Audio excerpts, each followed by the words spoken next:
Welcome, all my Washington football fans, brethren and sisters. I knew I was going to do that.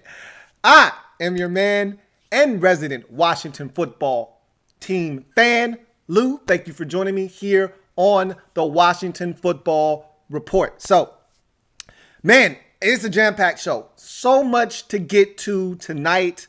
Training camp has officially started. Ron Rivera has given his first post-practice presser. Took a lot of notes from listening to him talk for over 25 minutes. So I'll talk about some of the things that he talked about in that presser. A lot of good things in there. Obviously, there's not a lot that he has been able to gather at this moment. But just seeing the guys on the field, as you can see in the artwork, Chase Young running around in his burgundy top, the uniforms, we got a better sense of what's going on. And last week, I was just spouting off at the mouth about the uniforms, this, that, and the third. Is this color going to be this dark? Is this color going to be this? Is the helmet going to be this? Is that?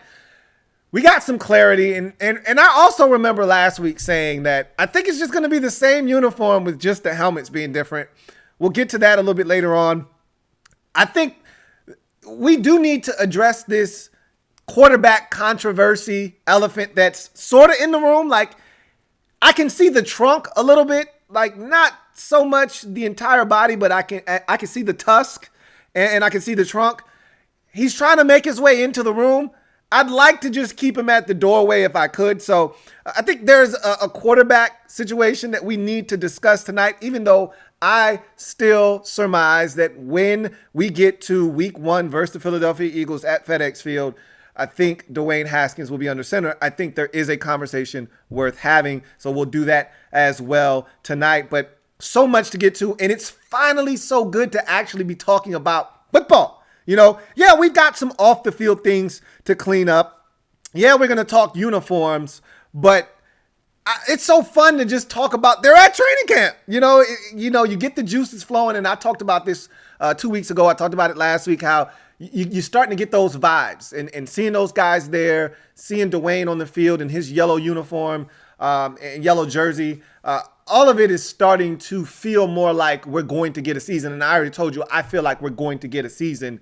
I just don't know if we're going to get 16 games worth of a season, but that's another topic for another day. I want to thank you guys for joining me. I know there's a lot to do now. There's actually baseball on now. The NBA gets kicked off tonight, so you could be in a million different places, dividing up your time in a multitude of ways, but you've chosen to hang out with your man, Louie T, and I greatly appreciate that. Make sure, if you haven't already done so, bang that like button along with the subscribe button. Of course, if you haven't done that, you need to do that first. Turn on that notification bell so you don't miss a thing here on the Louie T Network. Many ways that you can help contribute to the Louie T Network. Obviously, it starts with super chatting, as I see I've already got one tonight that we'll get to here in a second. But super chatting is the easiest, most efficient way to do that. Also, there is Patreon. The link is down in the description. But again, as I've told you many a times, whether it's Patreon, whether it's PayPal, whether it's Cash App, Louie T Network across all platforms. If you want to donate, please, by all means, do so. And I will tell you this as well, working on a big project on Patreon where we're going to watch film on Tuesdays. So we're going to break down film from Sunday's game. Remember, the Redskins aren't going to be playing many primetime games. So most of our games are going to be on Sunday, whether it's 1 o'clock or 4 o'clock. Most of them going to be in that 1 o'clock time slot. We do have a couple of West Coast games like at Arizona, so can't help but be on at 4 o'clock there. But for the most part, all of our games are going to be played on Sunday with the exception of Thanksgiving against the Cowboys. So we're going to break down the film of those games on Tuesday on Patreon. If you're a patron, you will be able to break those games down with me, your man Louie T, live. So make sure that you are a subscriber on Patreon. Make sure you make that happen. And I'll have more details in terms of how you can have access to that, because we will be talking about that film study that we do on Patreon on this show at times, or on the Washington Football News Nightly throughout the course of the year. So I want you to be plugged into what's going on. So make sure that you stay tuned for more of that as well. And you'll hear more and more about that as we get closer and closer to the start of the season. But nonetheless, I want to thank you guys for checking me out tonight. And as I mentioned, a lot to get to. So let's start the night off with our first super chat of the night. And it's from J.R. Hicksonball. Thank you for the super chat, J.R. Hicksonball. Thank you so much for the super chat. J.R. writes, change the picture of Ron. It looks like he's getting an enema. Love you, bro. Maryland in the house. So that was the only picture. And I went back and forth about this because I wanted a picture that was up to date. I wanted a picture from training camp. I wanted a picture from his interview on training. And that was the only one that I could find that was of good quality. I could have went with one of the stock photos that they have of him from his Carolina days, because most of his Washington photos are either of him at the combine, which, you know, he's not wearing anything that looks like he's a part of this team, or it's from his presser with Dan Snyder, or it's from one of his sit downs online with, you know, during the draft where he had on the flowered, you know, the Hawaiian shirt, things of that nature. So at the end of the day, I tried to get something from training camp that was relevant, that was said now. And when I finished editing it, I said, oh man, this isn't the best photo, but it made me feel good because I knew it was a photo that was present. It was a photo that was of him. I could have got one with him with the Panthers, but I didn't want that. I knew the truth. You may not have, but I would have known the truth. Anyway, thank you for the super chat. Got another one here from Juan Gotti Talking Sports. What up, Juan Gotti? Appreciate the super chat, Juan Gotti Talking Sports. Greatly appreciate you. And it looks like he wants to talk a little bit of trash. Juan Gotti writes, my guy Louie, Soto is better than Acuna. Hashtag HTTWFT. We all know that is false. However, it's a hell of a debate to have. I've said this already, and I'm not going to turn this into a baseball conversation, but I said, of all of the players that I'm not supposed to like, that don't play for the Braves, my favorite guy is Juan Soto. I will admit this. I love his approach at the plate. I love how he steps into the batter box and he's so intent, but he's having fun at the same time. There's little nuances to baseball, and he's one of those guys, much like Ronald, that just has a lot of fun when they play the game. But I love his approach at the plate. You know, like how when he gets 2 strikes, he changes his stance, things of that nature. I'm a Juan Soto fan, but he's not better than Ronald Acuna. I'll just tell you that right now. But that's another discussion for another day. Thank you for the super chat, Juan Gotti Talking Sports. My guy Juan Gotti, if you haven't already done so, make sure you have subbed up to his page on YouTube as well. Got another super chat. This one from King of the North.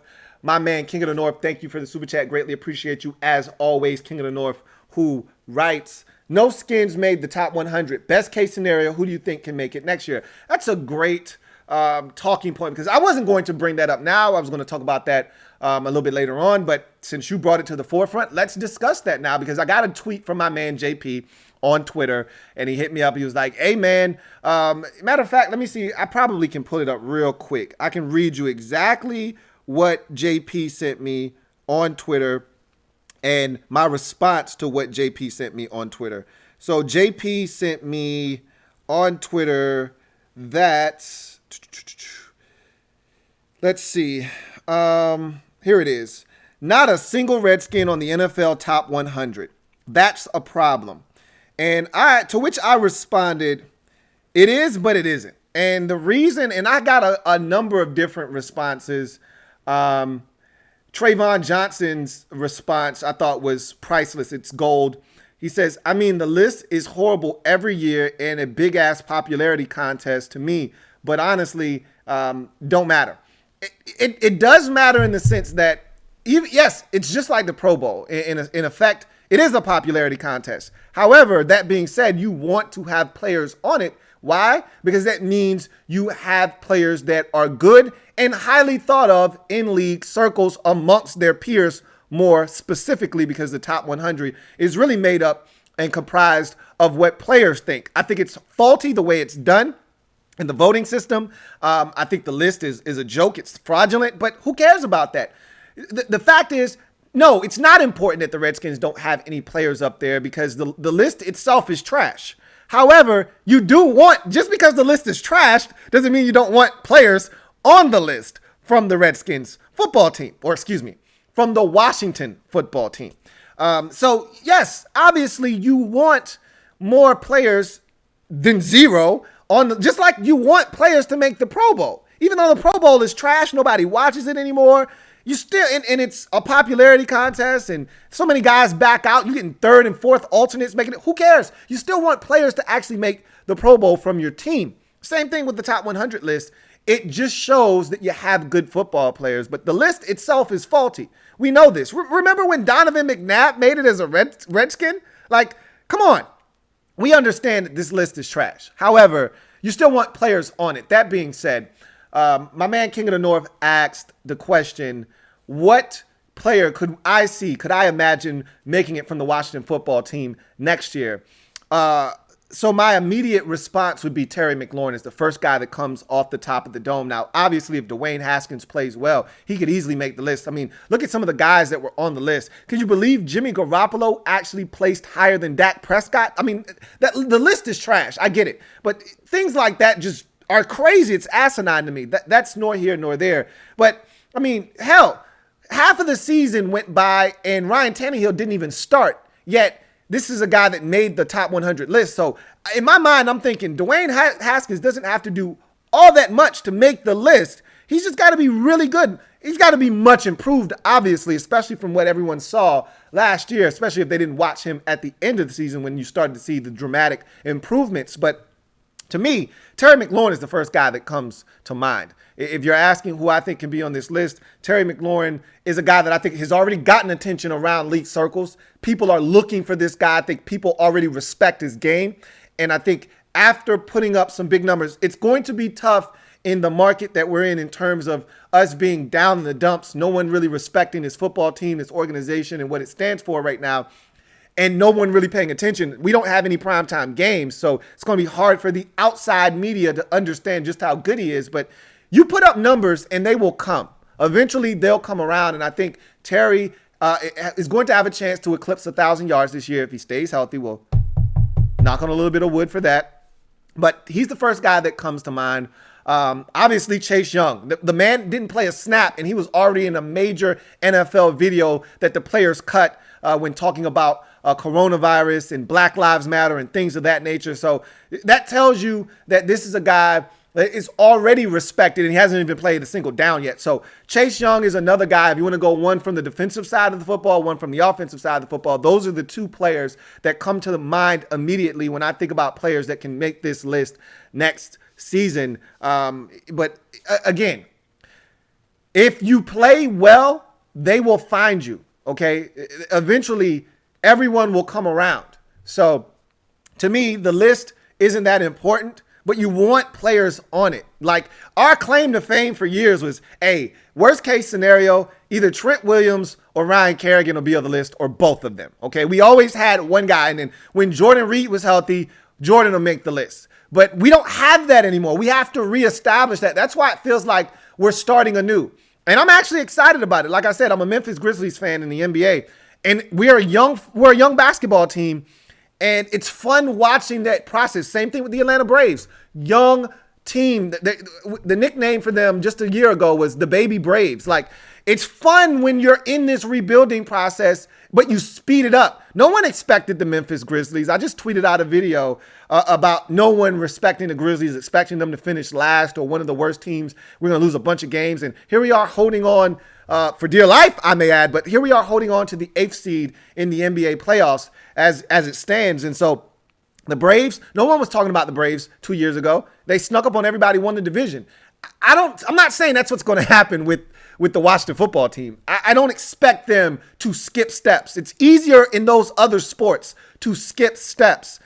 Unlike football, where I must admit, unlike the other sports, football is set up for parity. It's set up for a team to come out of nowhere and win. However, you've got to have pieces already in place to do that. In the NBA, it's a lot easier if you get a star. We got a star in Ja Morant. That changes everything. In baseball, you got a couple of really good players, and then you get a star like Ronald Acuna come along, and other guys kind of start. And if you got Freddie Freeman, pieces were already in place in Washington, okay? You had a guy that led the league in batting in the National League at the top of your lineup in Ozzie Albies. Like, there were pieces already in place in Atlanta. It just all came together. That's not here in Washington. So you got to start putting those building blocks together. That's why I feel like no one's going to be talking about us just like no one's talking about us this year. No one's going to be talking about us in 2021. And I'm not punting on 2020. Don't get it twisted. I'm just telling you that I expect us to put pieces in place. That's why playing this season is so imperative, because we're going to put the pieces in place that are going to allow us to potentially jump up and bite people in 2021. That's how I feel.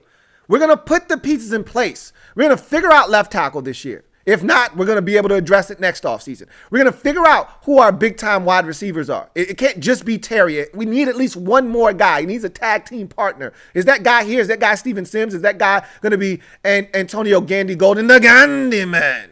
All right, what are you going to do at tight end? Is the answer not on the roster right now? We'll figure that out. Like, these are all things that we'll be able to figure out. Is Dwayne the guy or not? We'll be able to kind of lean towards yes or no after a full 16-game slate. So, to me, we'll put those pieces in place, and then you'll start to see us build upon that and potentially be able to leap up and bite some people when they're not expecting it in 2021. But again, to answer your question, Terry McLaurin on the offensive side of the football and on the defensive side of the football, Chase Young, to me, are the guys that stand out.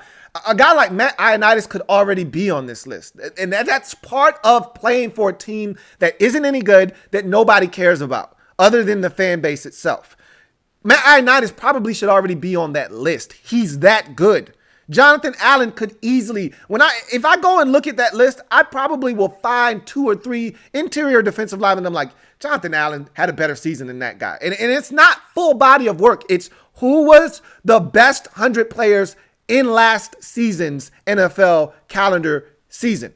And so I think that's another misconception of the list as well. But nobody cares. At the end of the day, those are the 2 guys that I think have a realistic shot at cracking the list come next season. Thank you for the super chat, King of the North. Greatly appreciate you. Got another super chat. This one is from J.R. Hicksonball again. Double up. Thank you for doubling up, J.R. Hicksonball. Greatly appreciate you, J.R. Hicksonball, who writes, thank God we don't have prime time. We don't deserve the prime time. Plus, I can eat in peace without the stress. Well, you get to eat in peace without the stress most of the season. You will not get to do that on Thanksgiving. However, as we do play the Cowboys on Thanksgiving, I look, personally, I don't mind the other primetime slot. Leave me alone on Thanksgiving. Stop with this. And this isn't just a Dan Snyder Redskins thing, or, this is long before the Washington football team.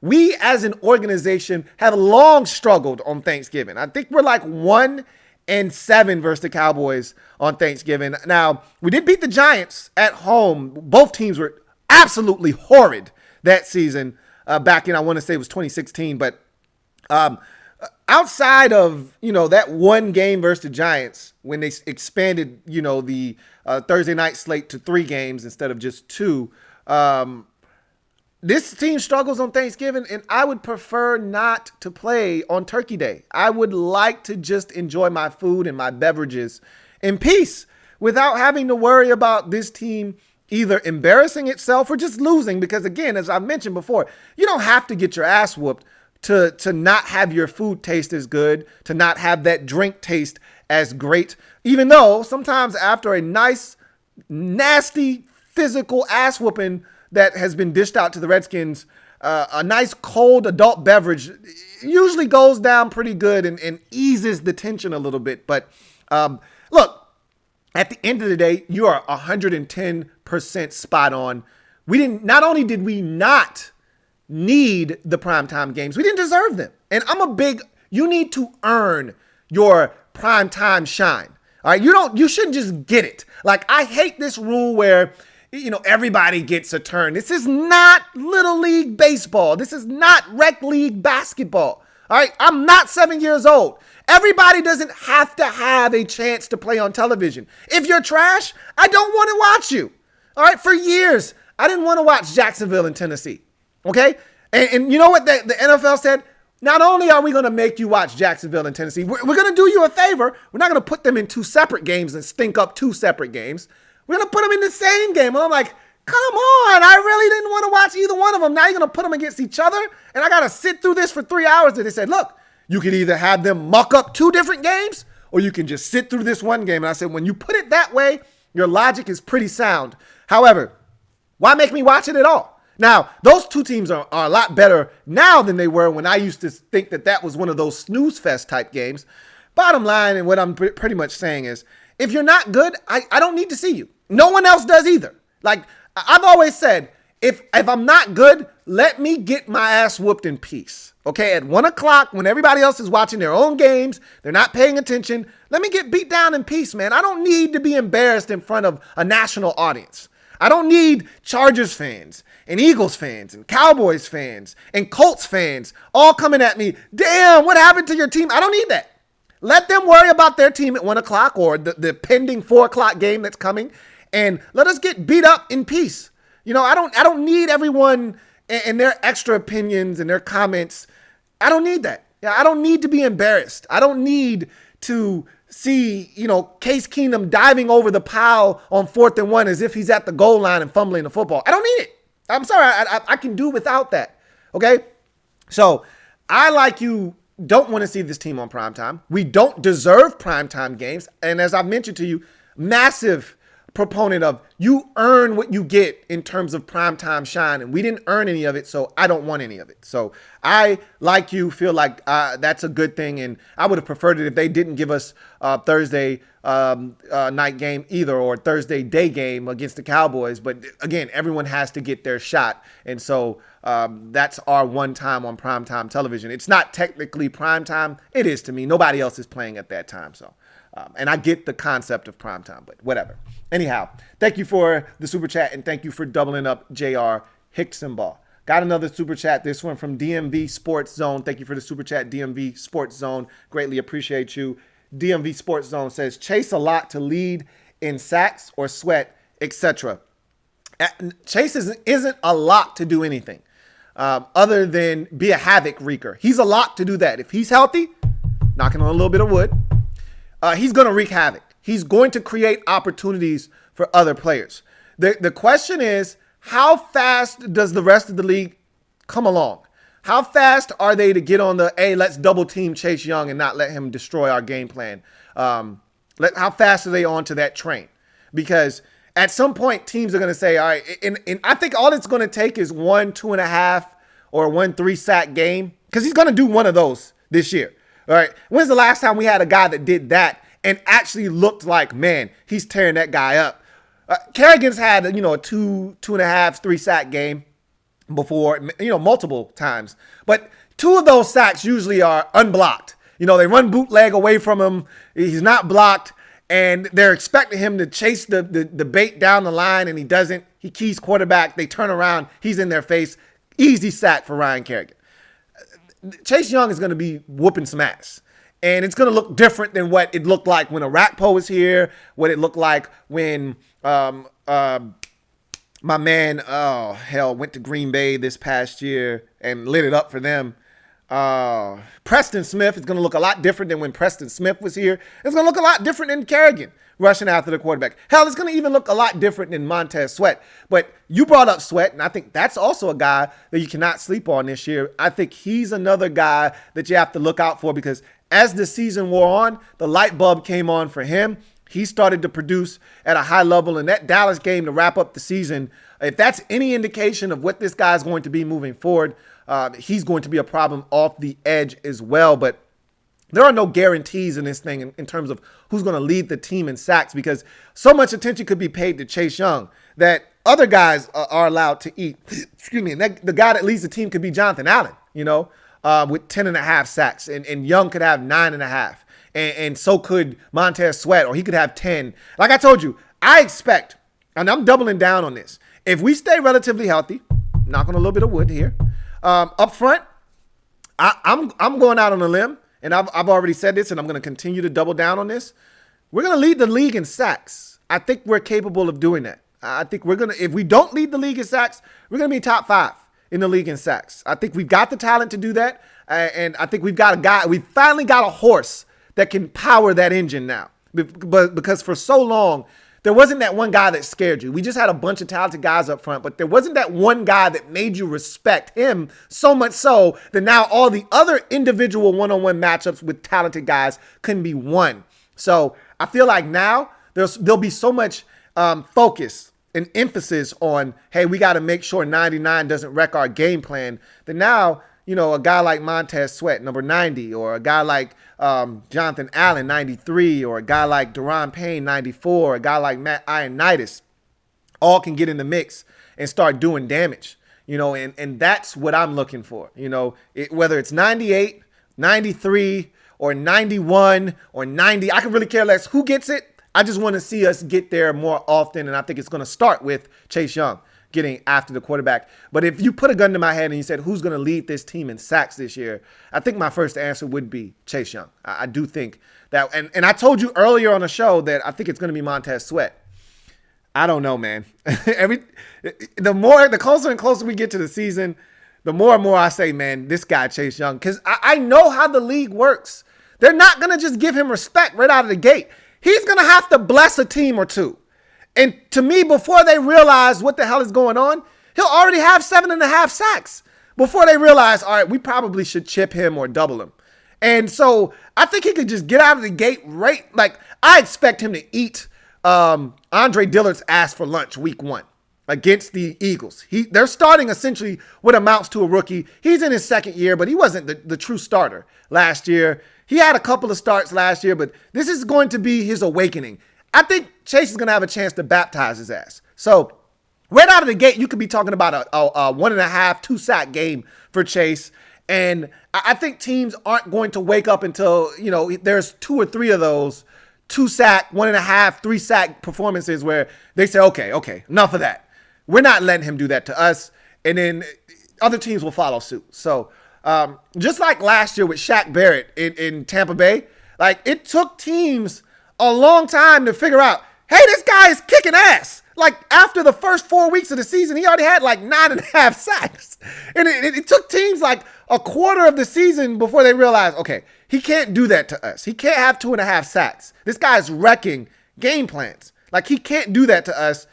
I think Chase Young could be in the same boat where it takes them a quarter of the season before they realize, oh man, he's really good. Maybe we should chip. Maybe we should keep a tight end in. Maybe we should double team him. So I think Chase Young's going to lead the team in sacks this season. Thank you for the super chat, DMV Sports. Got another super chat. This one is from Rob U. My guy, Rob U. As always, thank you, Rob U., who writes, love passes physical, pretty good odds someone plays well at running back between Love, Geis, AG, and AD. And that was one of my talking points from Ron Rivera's presser. So, I mean, you've kind of led into that. So let's dive in then. So, and we'll come back to your comment, Rob, but that was a perfect segue kind of into what Ron Rivera was talking about. So Ron talked for over 25 minutes. As I mentioned, obviously he had to address the whole name change. He had to address the Washington Post article. He had to address, a lot of things, Terry Bateman being brought on or elevated within the organization. Julie Donaldson, who he was interviewing with, I watched another interview with, and she interviewed just about everybody that's anybody on this roster about a week ago. And Ron Rivera was one of those people. And so he was talking about all of these different hires and all the different things, all the fields. So, that was half of the interview. But there was also some football talk, which was very refreshing. And so the first thing that jumped out at me was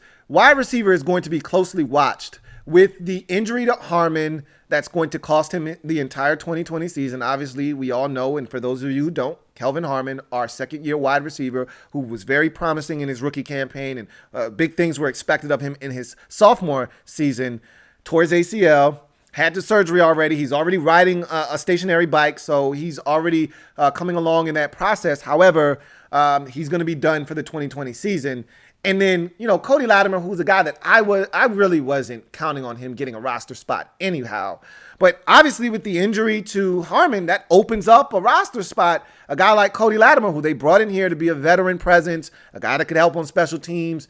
He, to me, might have had an upper hand, on some of these other guys. Well, he was put on the one of these lists, the physically unable to perform, not the PUP list. He was put on the non-football injury list because of his whole situation that he had, his legal situation. So don't know when that's going to be resolved. So he's not going to be playing any football anytime soon. So obviously there's a void at receiver potentially, and we've talked about this. A lot of you wanted Antonio Brown. You're crazy if you do. Some of you advocated for Dez Bryant. I'm good. I'll pass. And then some of you even said, hey, why not Josh Gordon? I'm a little bit more receptive to Josh Gordon, although I don't think that's the direction that they would potentially want to go in. But nonetheless, that was a name that was bandied about. But he basically said, look, I want to see what we have. But that is a position that we're watching very closely. And if we're not impressed with what we see, we will probably have to make a move there. He said that in so many words, and I'm paraphrasing, but my big takeaway was he's watching the receiver position very closely because of the situations that have transpired before they even hit the field at training camp. So that was something that I took away. How is the secondary going to hold up? This came from his mouth. Okay, when asked about the defense and does he think this defense has a chance to be championship level, he would not commit to that, as he shouldn't. He said, I want them to have that mindset, but I don't know what we have yet. The first thing out of his mouth was, how are our cornerbacks going to hold up? Now, he mentioned a bunch of different pieces of the defense that have to come together, but subconsciously, the first thing he's thinking about is, hey, man, the secondary is pretty damn sketchy. We talked about this already, okay? I don't know what the secondary is going to look like. I already expressed to you my concern about our secondary and how the one part of our defense that scares me right now, that makes me apprehensive to go all in on this defense. Man, I love our front four, and all of the pieces that we can rotate, whether it's Tim Settle coming off the pine or Ryan Kerrigan coming off the bench, or Matt Ioannidis, who probably won't start. I mean, you're talking about Matt Ioannidis, who, if there was a such thing as a sixth man, or a fifth man, however you want to do it, if you got a 4-man front or a 5-man front, whatever the case may be, he's the guy that would win that award to me. I mean, he's that valuable to us up front, and he's coming off the bench. Our rotation up front is going to be so deep. We're just going to be sending guys at you in waves. So, I'm not worried about that. I like the mix at linebacker. I'm not sure if we still have a starting middle linebacker, and that's something else I'm going to talk about here in a second. But, I think we got a bunch of quality backup guys. I'm not sure if one of them is actually capable of starting. The guy that we all want to see in there as a starter, not really ready to go quite yet. I don't know if he's that far away, but he hasn't cleared and passed his physical yet. So I like the linebacker position is essentially what I'm telling you. I like the mixture of young and old, youth versus veterans, upside versus talent. I think there's a good mixture of all of that at the linebacker position. Where you start to get a little murky is the secondary, and Ron kind of talked and spoke to that, saying, hey, I don't know how that secondary is going to hold up. So that tells you he's a little bit concerned about the secondary, as he should be.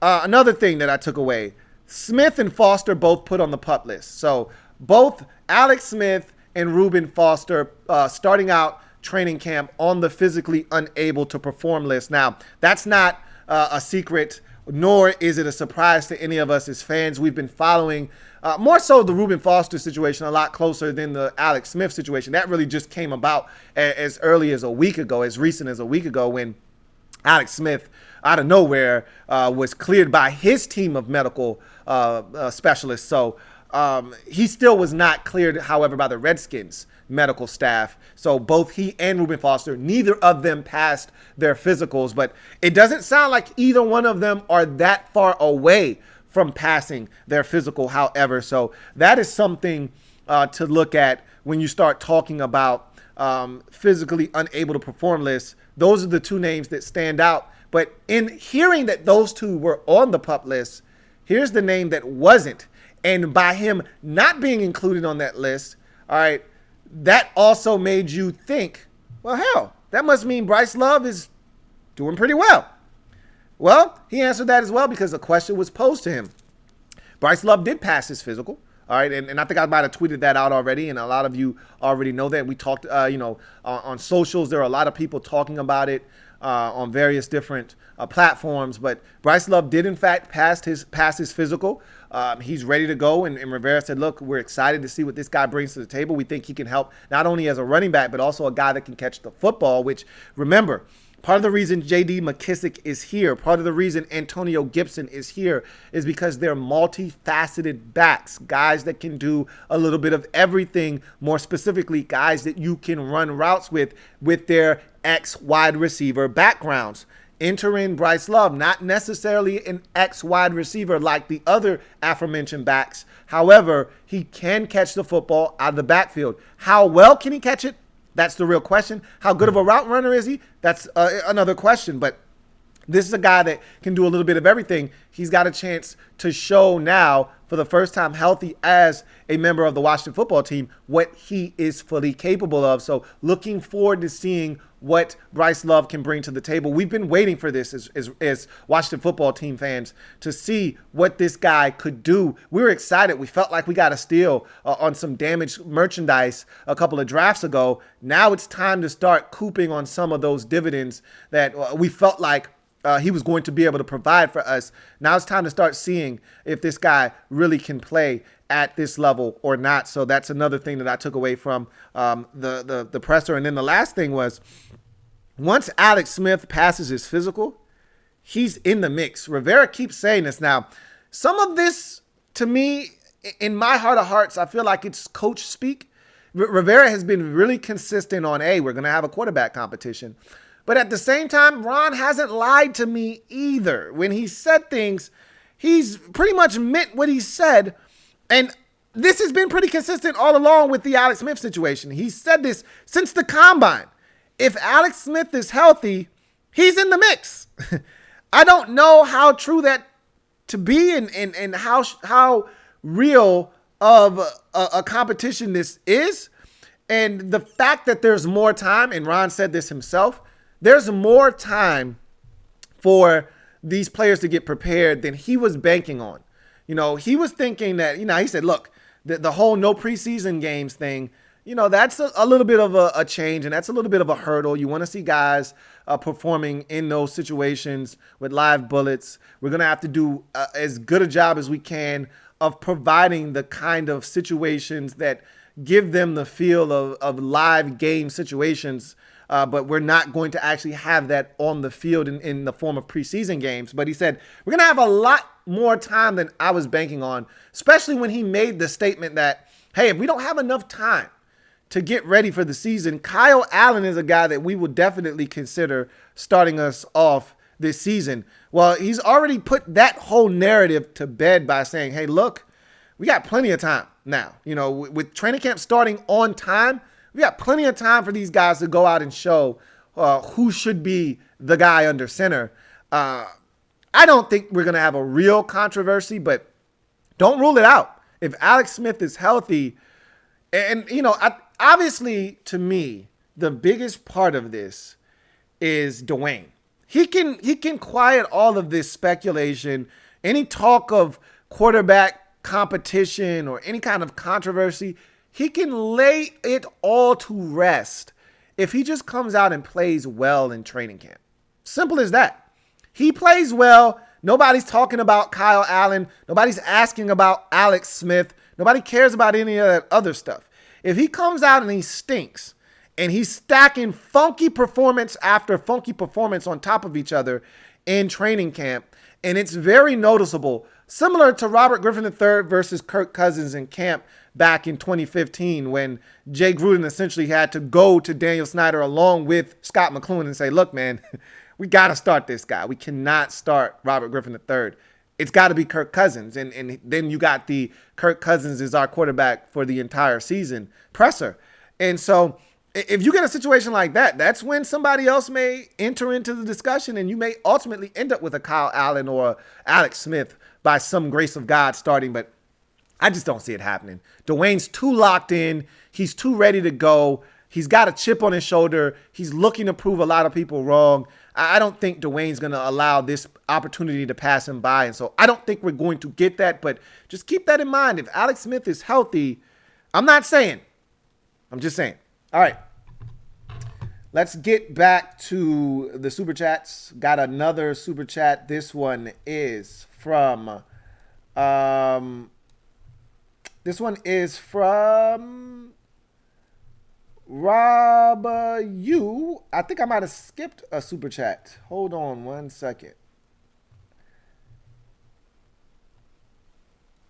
I don't know if I skipped. I might be tripping right now. But anyhow, Rob U with a super chat. I could have sworn you had another super chat that led me down the path that I just went. I don't even see that anymore. I don't care. Doesn't matter. At the end of the day, Rob, you doubled up. Double up. Thank you for doubling up, Rob, you. As always, appreciate you, Rob, you, who writes, "What's up, Lou? What's the likelihood we have a full season?" And I'm going to combine your last super chat, even though I can't find it anymore. I don't think we're going to have a full season. I've stressed this since the start of this pandemic, that I didn't think we were going to have a full 16-game slate. You saw what happened in Major League Baseball with the Marlins and how one team can just kind of, displace everything. It's even worse in the NFL because, all that did was sit the Marlins down and sit down the Yankees and the Phillies, because the Phillies played the Marlins and the Yankees were like, well, don't know if you got it or not. Phillies were like, we don't know if we got it or not, so we can't play. So now you got three teams out of action. That could easily happen in the NFL. And it's so many guys, and all it takes is one guy to have it, one guy to get reckless, not follow protocol, go out after a win, celebrate, go to a club, boom, he's got corona, comes into the locker room, spreads it around to his players or just his positional group. That guy then, one guy leaves from the positional group, meets the rest of the room, and, it doesn't take much. It spreads very easily. So I just don't see us getting through 16. The most I could see them getting through is 8 to 10. I can't see 16-game season, but as I've said a million times, I hope I am wrong. The NFL is hell-bent on getting through 16 games because they want that TV money. That's all that they care about at this point. Look, the ticket sales at the gate, yeah, they want those, but that's not where the bills get paid. The bills get paid with the TV money.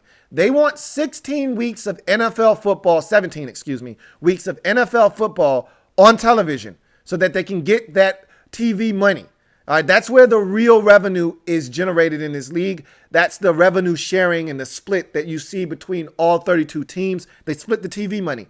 If you don't have the TV money, then this league ceases to exist the way that it does. So they're going to go after 16 games, a 17-week season, but 16 games very vigorously. Even if they don't make it to the playoffs, they want to get through at least the regular season. I just don't know if it's going to happen. Once the flu season hits and you can't tell if it's flu or if it's COVID, all hell goes, all of this shit goes to hell in a handbasket to me. So I don't think we're going to get through this entire season. But again, my fingers are crossed and I hope I am wrong. But also speaking to your last super chat, you're right. If you've got a healthy Bryce Love, AD is a guy that's the most dependable in the backfield. Obviously, Antonio Gibson, we're all excited about. And, whether you're talking Geis or you're talking J.D. McKissick. So it's a loaded backfield with a bunch of guys with talent. Somebody's got to step up. I'm hoping it's multiple guys. But at least one of them, as you mentioned, has to step up, and show us something. And let's hope it's not AD. Let's hope it's not the 34-year-old running back. Let's hope it's one of the young guys, one of the young boys, whether it's Antonio Gibson or it's Bryce Love or Geis. Let's hope it's one of the young pups that shows up and says, hey, I'll be that guy if you need me to. Because we do need somebody to step up and be that guy. So thank you for the super chat, Rob U. Got another super chat. This one from Barrett Downing. Thank you for the super chat. As always, BD, greatly appreciate you. My man Barrett Downing writes, keep that grind, bro. You do a great job. Thank you, BD. As always, greatly appreciate you, Barrett Downing. Thank you for the love, support, and the super chat, as always. And I'm going to continue to grind because that's all I know how to do. Got Rob U here again. Thank you for the super chat. Thank you for tripling up, Rob U. Greatly appreciate you. As always, Rob U. Appreciate you for tripling up. Who writes, Lou, not even thinking about playoffs, but steady progression. A few breakout players in a team that plays hard for Coach Ron would be a success. To me, that is the epitome of the 2020 Ron's plan. Ron's plan, okay? That's what Ron Rivera, in his heart of hearts, if you gave Ron Rivera truth serum and said, what are you really looking for in 2020? Obviously, want to make the playoffs, want to win as many games as possible, but he understands this. This was an undertaking. All right, this was not an overnight fix. Similar to when he took the Carolina Panthers job. It was a 3-13 team, or 2-14, team the year prior when they drafted Cam Newton. They all came in the same time. That he knew that was a rebuilding process. Same thing here. He coming into a 3-13 squad that had major upheaval, right? Whether you're talking front office, now we're tearing down the name and the logo and everything. And, we got controversy over here. We got this over there. Bottom line is he understands that, and even in his post practice presser, he said, look, I took this job because, this is been another topic of conversation. And actually, this was in the post-game presser, post-practice presser. I think this was the one I listened to with Julie Donaldson. I think he said something along the lines of, I wanted to be here. I looked at the situation with all the young talent. I looked at the cap situation. I looked at this roster, and I felt like this is where I wanted to be. So he understands it's a young team, plenty of cap space, not where you want to be right away, but he can help shape and mold this roster into his own image and help this team get to where we ultimately want to be. And so I don't think he's looking at 2020 as, a 10-win season. I think he's looking for, as you mentioned, steady progression, growth out of his players. Who are the guys that are going to ride with us moving forward, and who are the guys that we need to drop off at the bus stop? Who are the guys that won't be making the trip with us as we continue on this journey? And so I think that's what we're looking for. I can't speak for you guys out there because some of you want 10-6. I want 10-6. I want 11-5. But I'm being more realistic about the season. I think this is a 6-10, 7-9 season, but I think they're going to play extremely hard for Ron Rivera. We're going to be in a bunch of ball games, and I'm going to enjoy watching games again because I didn't enjoy watching the games last year until the end of the season when there was a reason to watch, and that was for Dwayne. But even then, and I told you, I can't stand wanting to lose. That's against everything I stand for. I feel dirty even looking at the screen and hoping that at the end of the game, I look down at the screen at the final score and hope that we don't have more than the opposition. Like that goes against everything in my being. Every fiber in my body. It hurt me last year. There were games where I knew it was in our best interest to lose, but I still wanted to win, but I knew we needed to lose because of the greater good. So I don't have to worry about that this year. I want to win every single game. And if we don't, it chalk it up to a young football team trying to learn how to win. But at least I know I can root for us every single game to go out and we're going to play hard. I couldn't say that every game until old man Callahan took over last year. Till Bill Callahan took over as our interim head coach. I didn't know how hard the team was going to play from week to week. When Jay was here, it was a crapshoot. Week 1, they played their asses off. We lost, didn't get it done, and it just went downhill from there. And so I think they're going to play hard every week for Ron. I think we're going to win some games we're not supposed to. I think we're going to lose some games that we're probably not supposed to. But at the end of the day, I think it's going to all shake out to 6-10, 7-9. And we're going to find some guys that we say, man, like sort of like last year, even though it was a down year, we saw some guys kind of flash. we saw Cole Holcomb on the topic. Happy birthday to Cole Holcomb, another July baby. Big ups to another Leo out there in Cole Holcomb. Hope he had a happy born day. But we saw Cole Holcomb step up and look like something last year. We saw Terry McLaurin step up and look like something. We saw Steven Sims step up and look like something. We saw flashes from Dwayne Haskins and step up at the end of the season and look like something. We started to really gain a little bit of, all right, we may have something here. You know, maybe Fat Moreau isn't a lost cause out there at corner now that he's playing out wide. Like, we started to figure some things out. Really got some guys up front that can ball. Ioannidis is legit. You know, Jonathan Allen is legit. All right, now we just need to surround these guys. All right. Deron Payne starting to show a little something. How about this? Montez Sweat, light switch finally came on midpoint of the season all the way to the end of the season. Looks like we got something there. So we started to figure out some things. We're going to figure out even more. Remember we saw at the end of the season the guard out of Indiana get in at the end of the season. He looked damn good. You know, we were like, hey, we might have something here. I think it made them more comfortable allowing Eric Flowers to walk, knowing that, hey, we got a young boy here that showed flashes at the end of the season. We want to be able to take those flashes and turn those into substance going into 2021. And hopefully it's a new crop of flashes that we saw in 2020 that we can say, all right, now time to get excited about these players. But now you want to take those 6 or 7 guys that flashed last year and turn those into mainstays. Okay, I know what we're getting out of these guys now. We know we can count on their production. Now we need another 6 or 7 to show up and say, hey, we ready to get on that list of guys that you're looking for to have a breakout year the following year. So I think if you gave Ron some truth serum, that's what he would say 2020 is all about. Establishing a culture, establishing what it means to be a Washington football team player, and establishing guys that are going to ascend to the next level on this football team and in this league, and kind of establishing what we're going to be about. Is this a team that can throw it 40 times if need be? Is this a team that can smack you in the mouth? Oh, you can't stop the run? Well, we're going to run it 37 times today.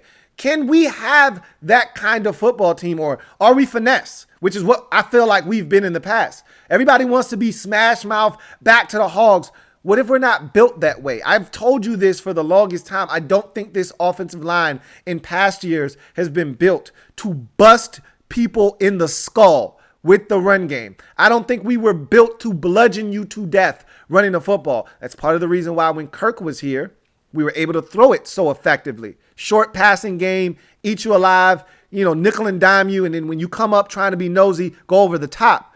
That's how we were built, to pass protect, not to run block and blow people off the line of scrimmage. Can this new revamped offensive line be a little bit different and nastier up front? And if we do have the horses to run it, can we run it? Will our offensive coordinator allow us to do that? Or will he be like Jay Gruden, a guy that wants to get away from the run and throw it? We'll see. A lot of questions, not a ton of answers right now, but these are all things that we're looking to kind of find out, establishing an identity, establishing who are the players that we can hang our hats on. I think those are all things I think Rivera is looking for in the upcoming season. Thank you for the super chat, Rob U. Got another super chat. This one is from Leo Suarez. Thank you for the super chat, Leo Suarez. Greatly appreciate you, Leo. My man Leo writes, Washington is tradition, and rings are coming this way. Shot them arrows in the sky. Hopefully you are right. It's not going to be easy, but we've been on this journey for a long time. And I feel like better days are coming, but as I've always told you, cautiously optimistic is what you should be. That's what I am. I can't tell you how to feel. Ron, this feels different, but I probably have uttered those words before. When we first hired Mike Shanahan, that felt different at the time. When Joe Gibbs 2.0 showed up, it felt different.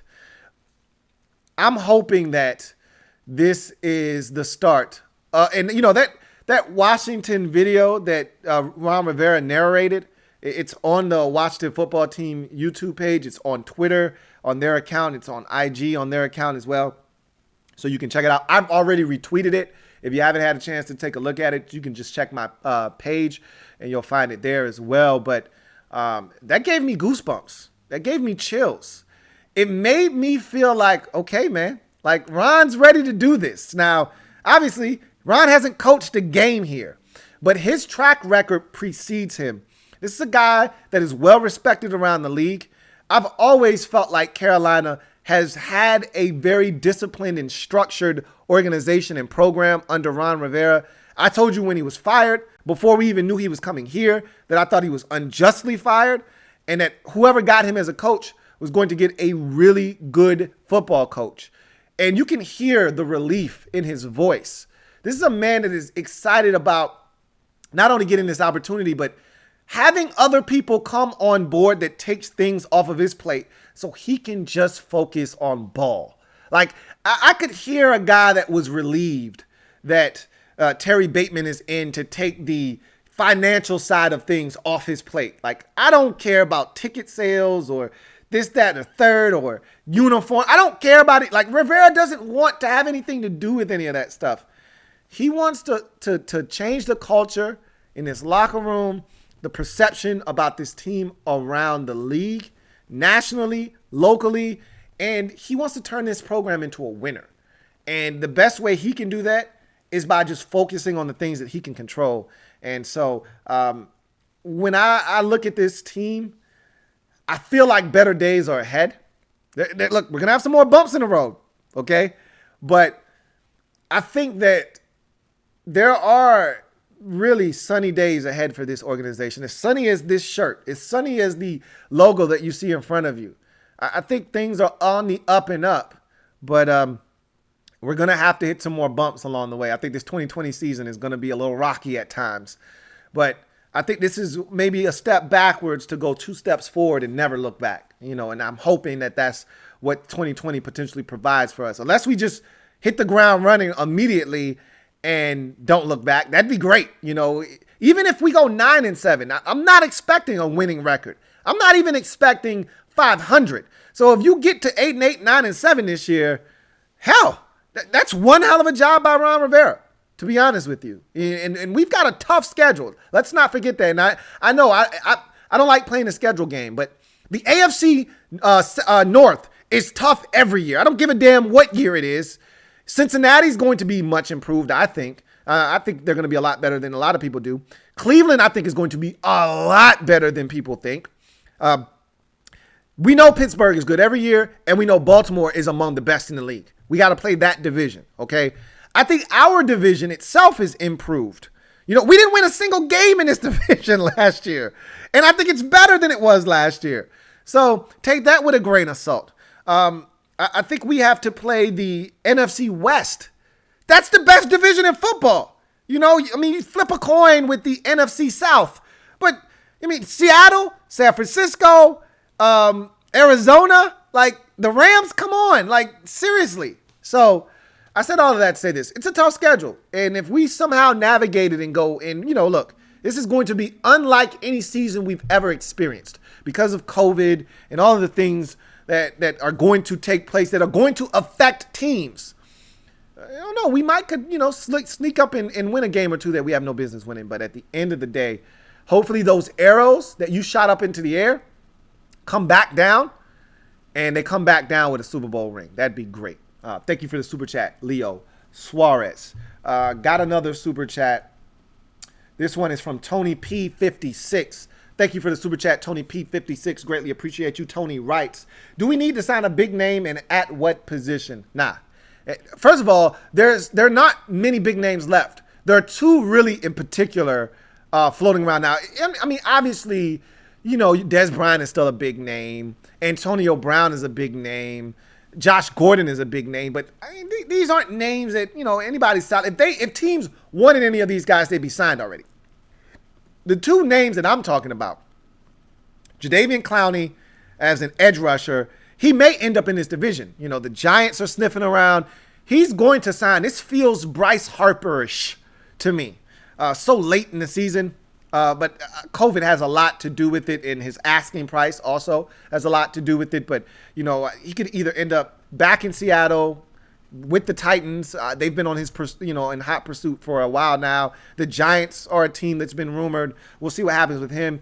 And then the cornerback from the Titans, Logan Ryan, is still out there, and that's a name that a lot of Redskins fans have brought up to me personally on the show in previous live streams and discussions that we've had. Logan Ryan has come up. To me, he and Fuller. Kendall Fuller are very comparable. The Redskins, that was their big ticket item at the cornerback position. They're not going to double down and spend more money at the cornerback position. But I talked to somebody on Twitter, on socials. I want to say it was about 3 or 4 days ago or so. And they asked me about Logan Ryan and why we should go after Logan Ryan. I'm like, I don't see that happening. And I'll take it a step further. We've been down that road before. This guy is pretty much out of his prime at this point, which is why nobody wants to pay him the kind of money he's looking for, which is why he's still on the market as we speak. This guy's 29 years old. We did this before with Josh Norman. Remember, we got Norman at like 27, 28 years old, I believe. And we really only got maybe 1.5 good years out of Josh Norman before the decline really hit. And so I don't see the Redskins, going out and spending big money on a 29-year-old cornerback. And I've always said the cornerback position is no country for old men. And so we've been there, done that, don't want to do it again. So those are the two big names out there to me right now. I don't see the Redskins going after any of them. And honestly speaking, I think I've said this already. We don't need to add any big names to this roster. It wouldn't shock me if they decided to add a wide receiver, but it's not going to be the ones you guys are clamoring for if you want to add a big-time wide receiver. It's not going to be the Des Bryants and the Josh Gordons or the Antonio Browns of the world. It'll be somebody that they've got experience with, like a Jarius Wright or a Chris Hogan, one of these guys that they've coached before, knows their system, was in Carolina. It'll be one of those types of players, not one of the names that you're thinking about. So I don't think we need to sign a big name player, and I don't think there are really that many out there available at this time anyhow. Thank you for the super chat, Tony P. 56. Got another super chat from King of the North. Double up. Thank you for the super chat, King of the North. Greatly appreciate you. Thank you for doubling up. My man, King of the North, writes, love pass is physical, pretty good odds. So that's the super chat that I read earlier. That means I skipped a bunch of them. All right. And I think I credited that one to Rob U. And that was actually King of the North. My bad. So that's the one that I read earlier. Sorry about that one. Here's King of the North again. And so I greatly appreciate you, King of the North. Thank you. What's up with all the, he said, what's up with all the keep up with the Washington football team people? We need a mascot, man. Let me read that one again. I'm a little confused. What's up with all the keep it Washington football team people? Got you. Okay. I just read it too fast. We need a mascot, man. I don't know what the hell is going on with that. That's been gaining a little steam and traction. Look, let me just tell you, they want to be lazy here, do the Redskins organizationally. If it's not broken, don't fix it. So you've heard Terry Bateman say pretty much, look, we're going to see how this thing goes. If this is successful, it's well received by the league, by the fans and the players, hey, we might entertain keeping this around. I said this all along, and I'm going to reiterate this now, and I'm going to continue to sing this all the way throughout the season. There's no way that they can think that it's a good idea to have this thing just be the Washington football team moving forward. With no logo and just keeping the numbers on the helmet. Now, someone suggested to me if the numbers on the helmet thing goes well, and by all accounts, I've talked to a number of Chargers fans who are just pissed, by the way. They felt like we just bit the hell out of their style and that they were going to be the only team in the league with the helmet on the side of their numbers on the side of their helmets. They were bringing that back like the old AFL Chargers used to rock once upon a time, and that we just totally stepped all over them in this process. And they're right. I don't have any defense against that. We totally bit them on that front. But someone suggested, hey, if the numbers thing is really dope, we could easily, have a logo next year and keep, logo on one side, number on the other side. I'm not opposed to that, but how about just, I don't know, hey, hear me out on this. Very, very novel concept here. How about just a logo on each side? One on each side. Like the rest of the league does it, for the most part. 95% of the league does it. I don't know. We'll see. If you want to be different, one side is the number, the other side is logo. I mean, that would be different. Maybe it'll be cool. Maybe it won't. We'll see. But I like you. What's up with all these people that think that this could be the permanent name or should be the permanent name of the team? No way. Nobody wants to call this team the Washington football team. My barber is giving me a hard time. He's like, on 3 football team. 1, 2, 3 football team. Like that's what eighth graders. I mean, that's what 8-year-olds say in the huddle. Like, 3 on team on 3. 1, 2, 3 team. Like, so he's ribbing me about that. I don't care about that stuff. But to the larger point, which is what King of the North just brought up, there's no way that we can do this thing with, no mascot and Washington football team. And there's even a lot of people that wanted it to be Washington Football Club. I was good on that. You know how I felt about that. But they did the right thing by, taking their time with this process. It should be Washington Football Team. But after this season, I could really care less what they do with the jerseys because they're not changing the jersey. As we saw with the picture, and you see it now with Landon Collins sporting the jersey. It's the same exact jersey as it always has been, which is fine by me. I didn't want him to change it in the first place. It's just a different helmet, no stripe down the middle. So that's gone now. Numbers on the sides of the helmet. It's in Washington across the front. Right here, it's going to be Washington instead of Redskins. So cool. It looks good. I'm all for it. And if they kept that exactly the same and just changed the name, cool. But to me, if you're going to rebrand, you want your logo everywhere you can get it. And so I would surmise you would, want to switch up the jerseys a little bit, and put your logo on the side of the helmet. You want to, you want that logo to be out and present as much as possible. So to me, the jersey is fine, but at the end of the day, they've got to do something with the name. We need a nickname. The nickname can't be the football team, right? We need a nickname. So I think this is a one and done situation. I don't care how well it is received. You have to do something. You've got the entire calendar year to figure it out. 12 to 18 months is what they said this process is supposed to take. Okay. Well, you've got until next July to figure something out. So chop, boys, get on it. Figure out what you want to do and make it happen. You got all the time you need to get all the particulars squared away, get everything registered and trademarked, and get everything set up the way you need it to be. Get the color scheme if you're going to change it, which we've already been told the color scheme is not changing. Okay, fine. Get a mock-up from Nike. Figure out how you want this thing to look, and let's move forward. But it can't be the Washington football team next year. I'm sorry, it just can't be. I'm with you. Thank you for the super chat, King in the North. Got another super chat, Rob U. Greatly appreciate you, Rob U.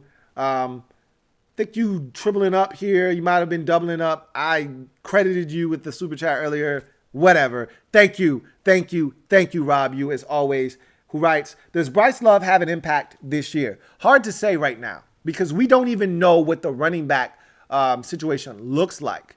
Remember, we even said there's a chance Bryce Love could not make the roster. A lot of you weren't subscribing to that theory when I threw it out there, but they signed J.D. McKissick for a reason. All right. And, Antonio Gibson definitely making a football team. Adrian Peterson definitely making a football team. Darius Geis definitely making football team. How many running backs are you keeping anyway? Are you keeping 5? If you're keeping 5, then there's not a discussion to have. Bryce Love's making this football team. But if you're keeping 4, I'm not saying, I'm just saying. But I think he's going to make the football team.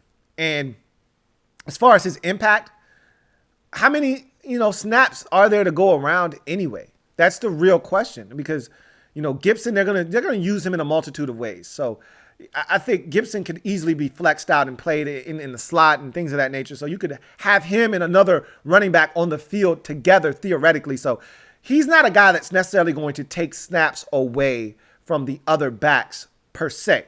Now, obviously there will be snaps where he's actually on the field as the primary running back. But, like I said, they can have multiple backs on the field at the same time, especially when Antonio Gibson is one of those running backs.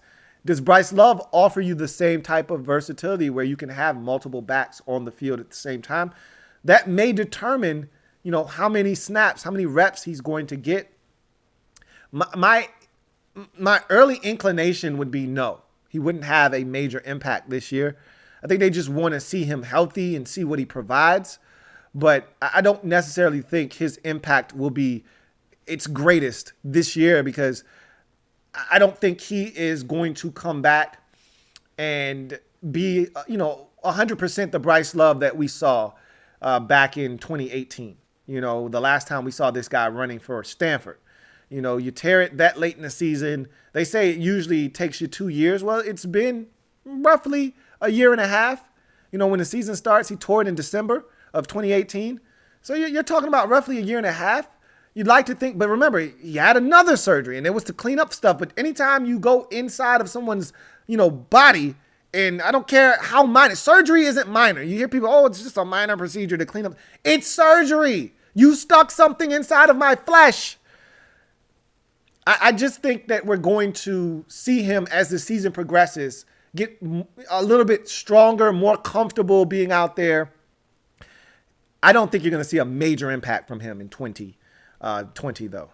Thank you for the super chat, Rob. You got another super chat. This one from Giovanni Diamond. Thank you for the super chat, Giovanni Diamond, who writes, Lou, have you checked out football team store?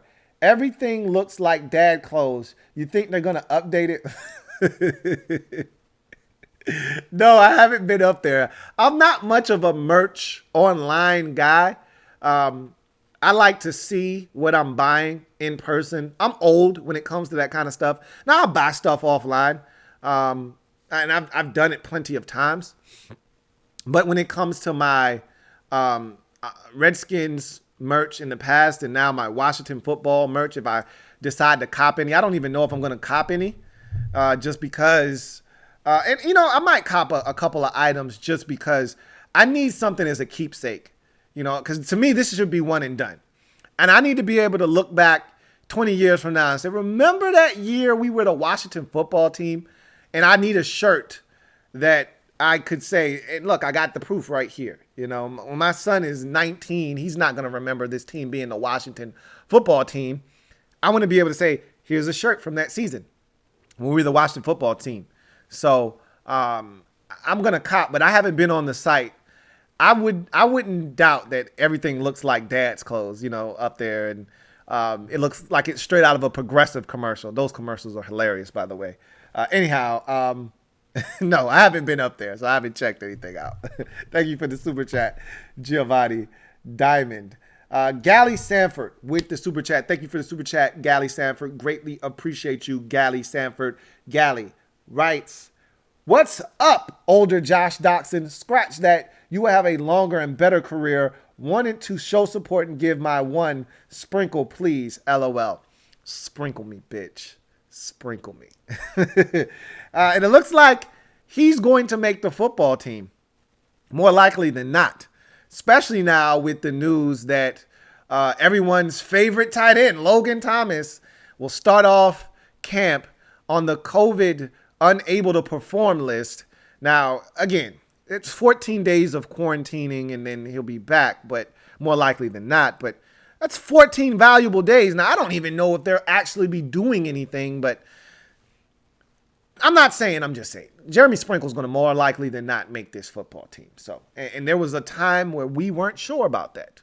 We were talking about Jeremy Sprinkle, weren't sure if he was going to be on this roster or not. So we'll see. And I'm going to talk about this on my podcast, but I've actually been surprised at how many guys have elected to opt out. Now, we haven't had many of them, but Caleb Brantley has been one of the few Redskins that decided to opt out of the 2020 season. And so that's been something that has really kind of taken me aback. I didn't expect that. Maybe I'm naive, but I just wasn't expecting a bunch of guys to opt out. But there's been plenty of players to this point, and there will be more in the coming weeks that decide, I'm good. Thanks, but no thanks. So anyhow, thank you for that super chat, Gally Sanford. Thank you for the support. Really appreciate you. Thank you for super chatting and supporting the brand. I got another super chat. This one is from Gally Sanford again. Double up. Thank you for doubling up, Gally Sanford. Really appreciate you, Gally Sanford. Gally writes, oh my God, just think, Louie, of the thought of our D-line and what do he says, what do oppositions think, or do you think they are sleeping on us? I think we're underdogs every game.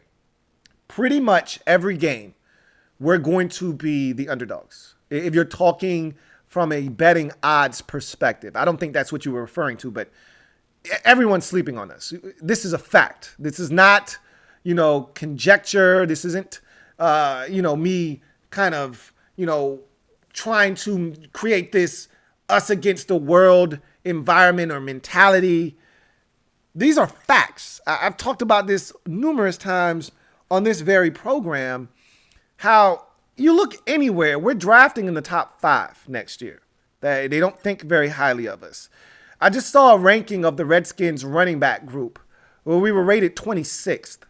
Our wide receivers were ranked 32nd in the league earlier by the same publication that ranked us 26th in the running back department. Like, when you talk about quarterbacks, we're near the bottom of the list there. When they start looking at our quarterback group, there's not a lot of confidence in Dwayne Haskins right now. So no one's giving us a chance to do anything. And when you talk about our defensive line in particular, I'm excited because of all the talent. We spent 5 first-round picks on this defensive line. And one of our best players isn't one of those 5 first-round picks in Matt Ioannidis. So I'm really excited about the opportunity that these guys are going to get to play in a true 4-3 defensive front, where they don't have to two-gap, where they're allowed to be aggressive and get up the field. I'm excited to see what Tim Settles does in a backup role where he's going to play more and be able to do what we drafted him to do. Same with Daron Payne and Jonathan Allen. I'm excited to see these guys in a true 4-3 defensive front, which is what they were made to do, one gap. So I don't think the opposition is going to come in to the game giving us respect up front. We're going to have to take that. We're going to have to, like a wise man once told me, take that. We're going to have to take that. And I think it's not going to take long before teams start respecting our front. As I mentioned, I expect Chase Young to come out of the gates, guns a-blazing. He's going to come out of those starting blocks smoking, all right? And I think it's only going to be a matter of time before everybody else on that defensive line follows suit. And I told you, I think we're going to lead the league in sacks. And if we're going to do that, we got to get started early, and we got to be getting after it often. And I think that's going to happen with this defensive unit up front. So thank you for the super chat, Gally Sanford. I got another super chat, this one from Protect Sports. My man Tones, and if you haven't already done so, sub up his channel over at Protect Sports, doing a lot of good things over there. I saw him doing a Q&A with Street Scores the other day. So if you haven't checked him out, please do so. Sub him up. Turn on that notification bell so you don't miss a thing from my man Protect Sports. Anyway, 2 big questions on the Washington football team are, I say left tackle and cornerback. Thoughts? For me, the 2 big questions are left tackle and quarterback.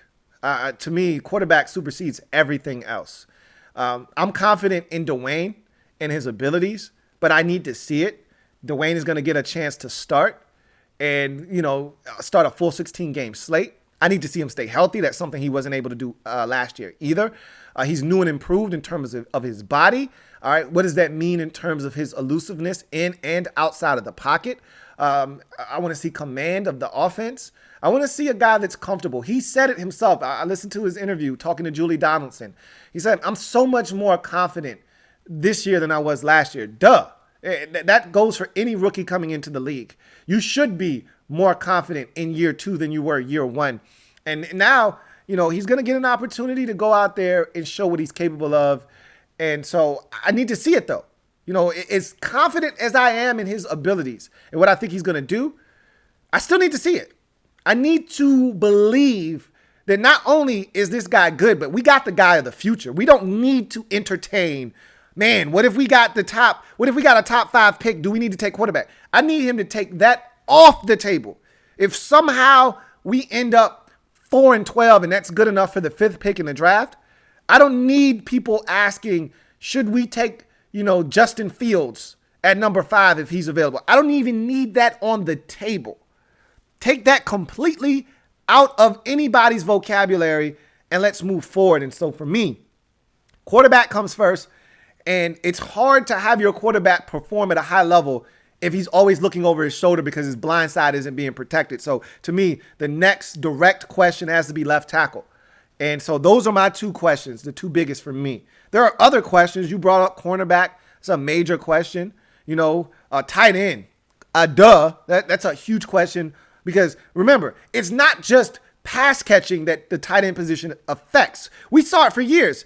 You can't run block at the tight end position. It's going to affect your running game as well. So tight end is another massive question, but you asked for the 2 biggest ones, quarterback and left tackle for me. Thank you for the super chat, Protect Sports. Got another super chat. This one from Jose Martin. Thank you for the super chat, Jose. Greatly appreciate you. Jose writes, what up, Louie? Logan Thomas just got the virus. Do you think he will be ready for week 1? Of course he will. We're still an entire month and a half away from the season. He'll be fine. 2 weeks quarantining. The real question is, how far is he going to fall behind by not actually being able to participate for 2 weeks? And I mentioned already that he's going to start out the on the COVID list. And again, they're not really doing anything football intensive these first couple of weeks. They're trying to ramp up their physical stamina. So they're trying to get their respiratory systems in shape, so getting their wind back in order because, a lot of these guys have been working out on their own, but they need to find out where these guys are. So a lot of what they're going to be doing is conditioning. And, I think a lot of what they're going to be doing isn't going to be as heavy on, the X's and O's. So I don't think he's going to miss as much of that as much as he will just the conditioning aspect of everything. But in terms of him being ready for week 1, it's not like week 1 is in 3 weeks. He's got a whole month and a half. He'll be fine. He'll be ready for week 1. Does this impact him starting? Maybe it does. Maybe it doesn't. We'll see. But thank you for the super chat, Jose Martin. Let's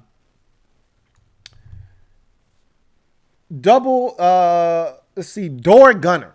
Thank you for the super chat, Door Gunner. Greatly appreciate you, Door Gunner, who writes, glad Tressway won't be our MVP again this season. Don't speak so fast. More likely than not, you're absolutely 100% spot on, though. He probably won't be our MVP.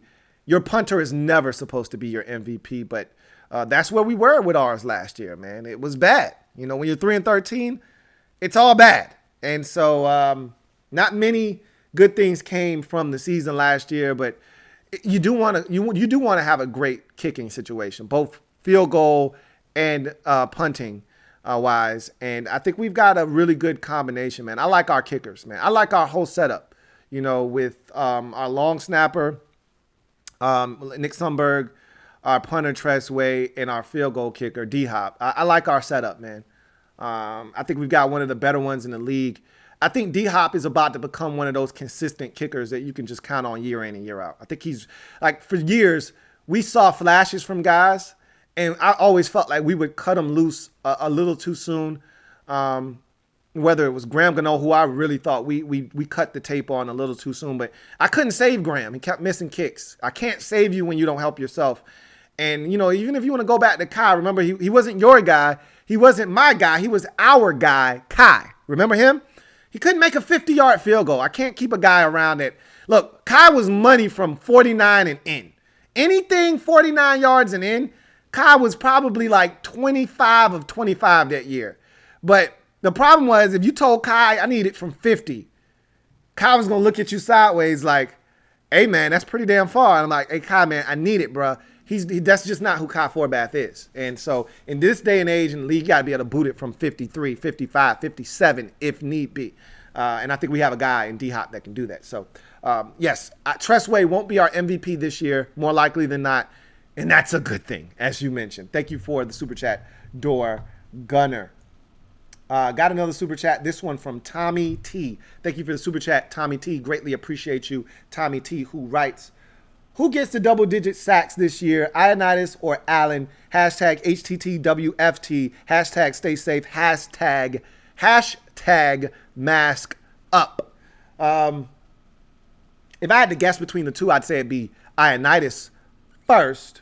But it wouldn't shock me if both of those guys. Look, I already made a lofty statement that we're going to have the most sacks in the league this year. And if we're going to have, that means we're going to have multiple double-digit sack getters. We're going to have, multiple guys bagging quarterbacks at a double-digit rate.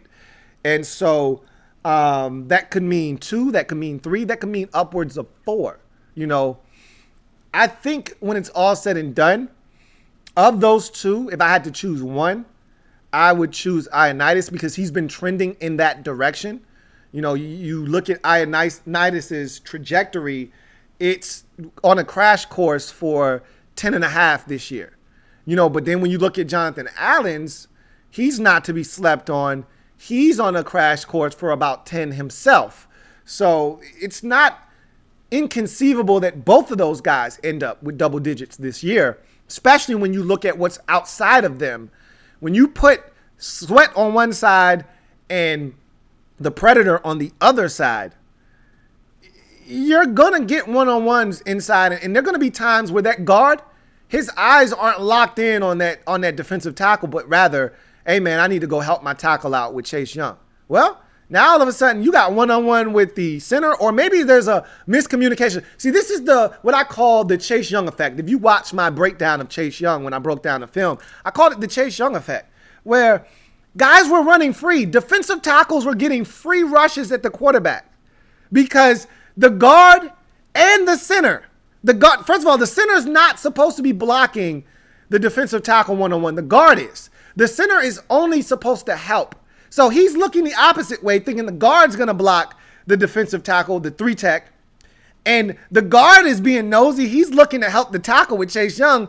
And all of a sudden, the 3-tech is running clean. I'm talking about scot-free up the A-gap.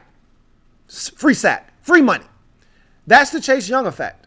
And I think you're going to see some of that for Ioannidis and Allen and maybe even Payne this year. And so I think you're going to see those numbers jump. And I think Ioannidis is the guy that I would choose, but don't sleep on Jonathan Allen, man. I think he's the first year being in a 4-3 defense, he could be poised for a breakout year. And remember, for all intents and purposes, for Jonathan Allen, he's not on the last year of his deal, but this is a contract year for him. Like, nobody wants to go into their last year of their deal if they don't have to. This is an opportunity for him to potentially get some big money in the upcoming offseason. He balls out this year. He gets 12 sacks this year. The Redskins aren't letting this man get to free agency. They're not letting him get to a contract season. They're looking to lock him up with big money this upcoming offseason. You know what I'm saying? For all intents and purposes, this is a contract year for Jonathan Allen. So don't sleep on Jonathan Allen either.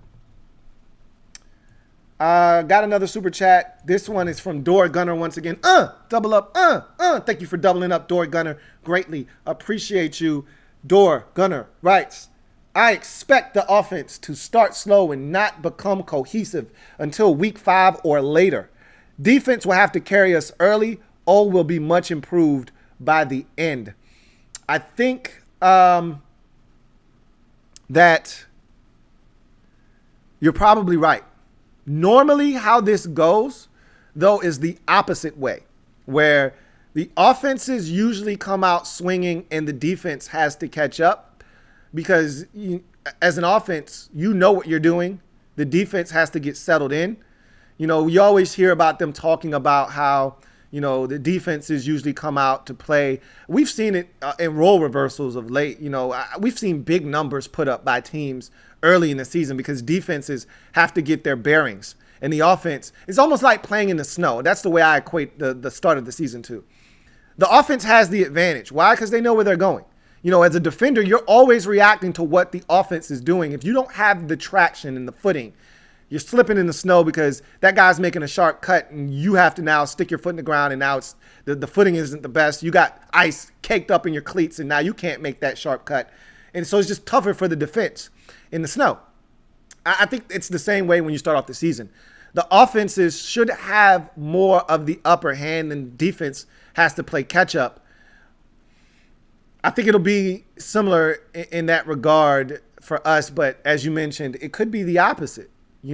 Where the offense hits a couple of bumps in the road early on. They're trying to iron some things out, kind of get a feeling. And I think more so than COVID, I think because you've got a new offensive coordinator with a bunch of moving pieces and a young quarterback, and as you mentioned, I think that word that you used, cohesiveness, there won't be a lot of cohesion early in the season from this offense potentially, and that's where you get a little bit of the disconnect potentially, and you see a team struggling to break 20 points early in the season, maybe the first couple of weeks.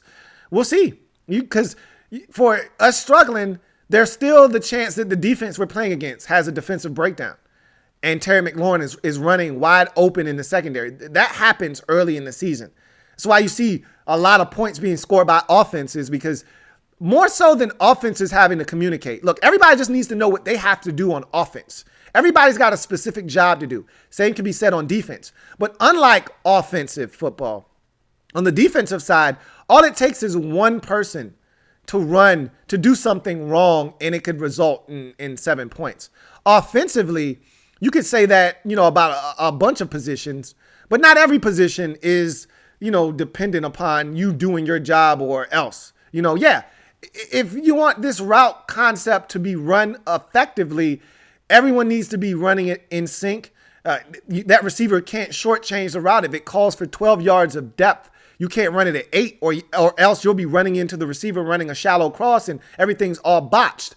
So, everybody needs to do their job on the offensive side. But if a guy runs a go route instead of running a corner route, that's not really going to affect the play all that much if he was a clear out route anyway.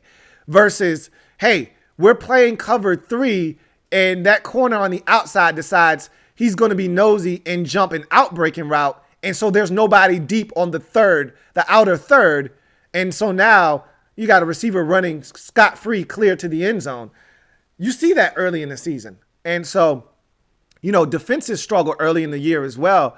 But to your point, you got Dwayne, a young quarterback, getting his first opportunity to truly be the unquestioned starter potentially. You got a young offensive coordinator that has never been in this position before in Scott Turner. Don't really know what to expect from him. Bunch of young moving parts offensively. You got a left tackle and left guard position. Let's not forget about left guard. The entire left side of the offensive line with Wes Martin and potentially Sadiq Charles up for grabs. We don't know what we're getting on that left side. There's a lot of uncertainty with this offense. And so because of all of those moving parts, not to mention a backfield that we're not quite sure, what is going to be the makeup of the backfield and what's going to be the identity of this football team. The offense could start slow. You could be right. There could be a lack of cohesion early in the season. But as they start to learn one another, what to expect, how this player best is utilized and how all of these pieces kind of fit together best, I think you will start to see that towards the middle portion of the season. And if we get to the later stages of the season, I think you'll start to see a much better unit that you feel really confident in moving forward. Thank you for the super chat, Door Gunner. Got another super chat. This one from Rodney Ray, my man. Excuse me. That's not a super chat. Got another super chat from King of the North. Thank you for the super chat, King of the North. Tripling up at this point. Really appreciate you, King of the North. As always, my man, King of the North writes, You might be right about a W in week 1. The Eagles have no idea what to expect, and that can give us the edge. I'm not backing off of that W in week 1. Not only do the Eagles not know what to expect, we're going to go out and want to bust they're going to want to go out, They're going to want to go out and bust their ass for Ron Rivera, all right, in week 1. Like, they're going to want to go and get that win for Ron in week 1. Get him off the schneid immediately. I feel like that's a good spot. We didn't win a single game in the division last year. That changes week 1. I've always said that the one team in the division I'm not afraid of has been and always will be the Philadelphia Eagles. I'm not afraid to go to Philly. I'm not afraid of Philly when they come here. We almost beat them last year. I was rooting like hell for us not to beat them. Last year's Eagles game, to me, was the perfect storm. It was the best game of the season for us. Why? Because Dwayne Haskins played his ass off. Everybody shined. And we still managed to muck it up at the end and lose. It was a win-win situation all the way across the board. And it was a fun game to watch. We can beat the Philadelphia Eagles. And I think they're going to be a good football team this year. And unlike everybody else in the division, they're not dealing with a coaching change. They know everything that's going on with their football team. There aren't a bunch of moving parts in Philly. They should be able to come out guns a-blazing week 1 and smoke us. They should be theoretically. But as you mentioned, they don't know what's coming. And to me, the X factor is, and the thing you can't account for is, the desire and will of these players to want to go and get it for their head coach week 1, and I think that's what's going to drive them more so than anything else. So thank you for that super chat, King of the North. Greatly appreciate you. Got another super chat, this one from Kevin Dorofield. Thank you for the super chat, Kevin Dorofield. Greatly appreciate you, Kevin. Writes, I'm thinking more wins than losses this year. Feel like the defense will be winning games this year, this season. And with all the disruption from COVID, big up from the UK. Thank you for the super chat and the support from across the pond, Kevin Dorofield. And, I think the defense will have to be the catalyst. I've spoken about this. If we're going to win 9 games, because you think we're going to win more games than we lose, and that's where you have to start, is at 9 and 7. To do that, you're going to have some monster defensive performances throughout the course of the year in order to get to 9 wins. And I think, as you've mentioned, COVID will come into play. There will be some games that will be tremendously impacted by COVID, where you run into a team and 3 of their best players aren't available because of COVID, vice versa. That could actually happen to us as well. We're going to be dealing with that too. So, there's a lot that you have to take into consideration. This is going to be a vastly different season, but it could benefit us. It could hurt us. At the end of the day, whatever happens, to me, the catalyst of this football team has to be the defense. I know we've been saying that for 3 years now, running, and it's been a great disappointment. The defense has grossly underachieved each of the last 3 seasons, and we've talked about this defense needing to be the catalyst each of the last 3 seasons. This is the first time that I have actually felt like the defense is legitimately going to be, a catalyst for this team and really be the engine that powers this team. And as far as this team will go, will be where the defense takes them.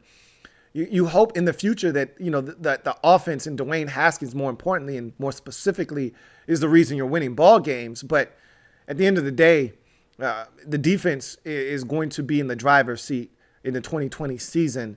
And if they're good, we're going to be in some ball games. We're going to steal a couple. If they're just mediocre or bad, we're going to be a bad football team yet again in 2020. So we will see. Thank you for the super chat, Kevin Dorofield. Got another super chat from Redskins Bay 12th Man. Thank you for the super chat, Redskins Bay 12th Man. Greatly appreciate you. Redskins Bay writes, peace and blessings to you and the Lou family. Appreciate that. Likewise. Have the front office made a decision on who our GM will be?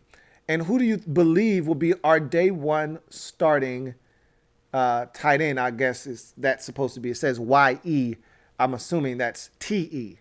No GM right now. I don't think they're looking to make a decision there. And frankly, I don't think they're really even in the market for a GM at this moment. I think they're fine with the way that their structure is set up in the front office in terms of personnel and players and scouting and things of that nature. So I don't think there's going to be much of a shakeup there. I don't think they're looking to upgrade that at this moment. Maybe at season's end, something is done, or maybe they elevate Kyle Smith, who has done a remarkable job these last couple of years. But right now, I don't think they're looking to do anything at GM. As far as starting tight end week one, with Logan Thomas ending up with Corona, he was obviously the odds-on favorite. He may still be the odds-on favorite, but that position itself is just a crapshoot. It wouldn't shock me if Jeremy Sprinkle, who has been here, but again, he wasn't in this offense last year. So it's tight end. To me, of all the positions, we could sit here, we could talk corner, we could talk left tackle, left guard, running back. We could talk about all these positions. To me, there's no bigger mystery than the tight end position. We know who's going to be our starting quarterback, or at least we think we know. Cornerback, we know who the starters are going to be. We could, play around with 3 or 4 guys and interchange them, but for the most part, we know who the starters are going to be. We know who the guys are going to be getting the most snaps at corner. Safety, same thing. We may not be as confident in those positions, but we know what's going on there. Left tackle, look, we don't know who's going to start, but we know it's going to be one of probably 3 guys, probably more like one of 2 guys, but we pretty much know what's going on. We have no idea at tight end. 0. None. Okay? We have no idea. Hale Henches could be our week 1 starter at tight end. Jeremy Sprinkle. Sprinkle me, bitch. Sprinkle me. He could be our starting tight end week 1. I just talked about Logan Thomas. That's probably who they want to be our starting tight end week 1. Thaddeus Moss could be our starting tight end week 1. Who knows? All right? I can't tell you. It's a crapshoot, man. So many players, so many decisions to be made. That, to me, is the position nobody has a clue right now. Nobody. Thank you for the super chat, though. Redskins Bay 12th man, who then promptly doubled up. Thank you for doubling up. Redskins Bay 12th man, who writes, when this pandemic settles down, I got to get you a bottle of my favorite drink, the Gold Cadillac. What's in it? All right, I don't drink soda. So if there's soda in the Gold Cadillac, I won't be cruising in that Cadillac. But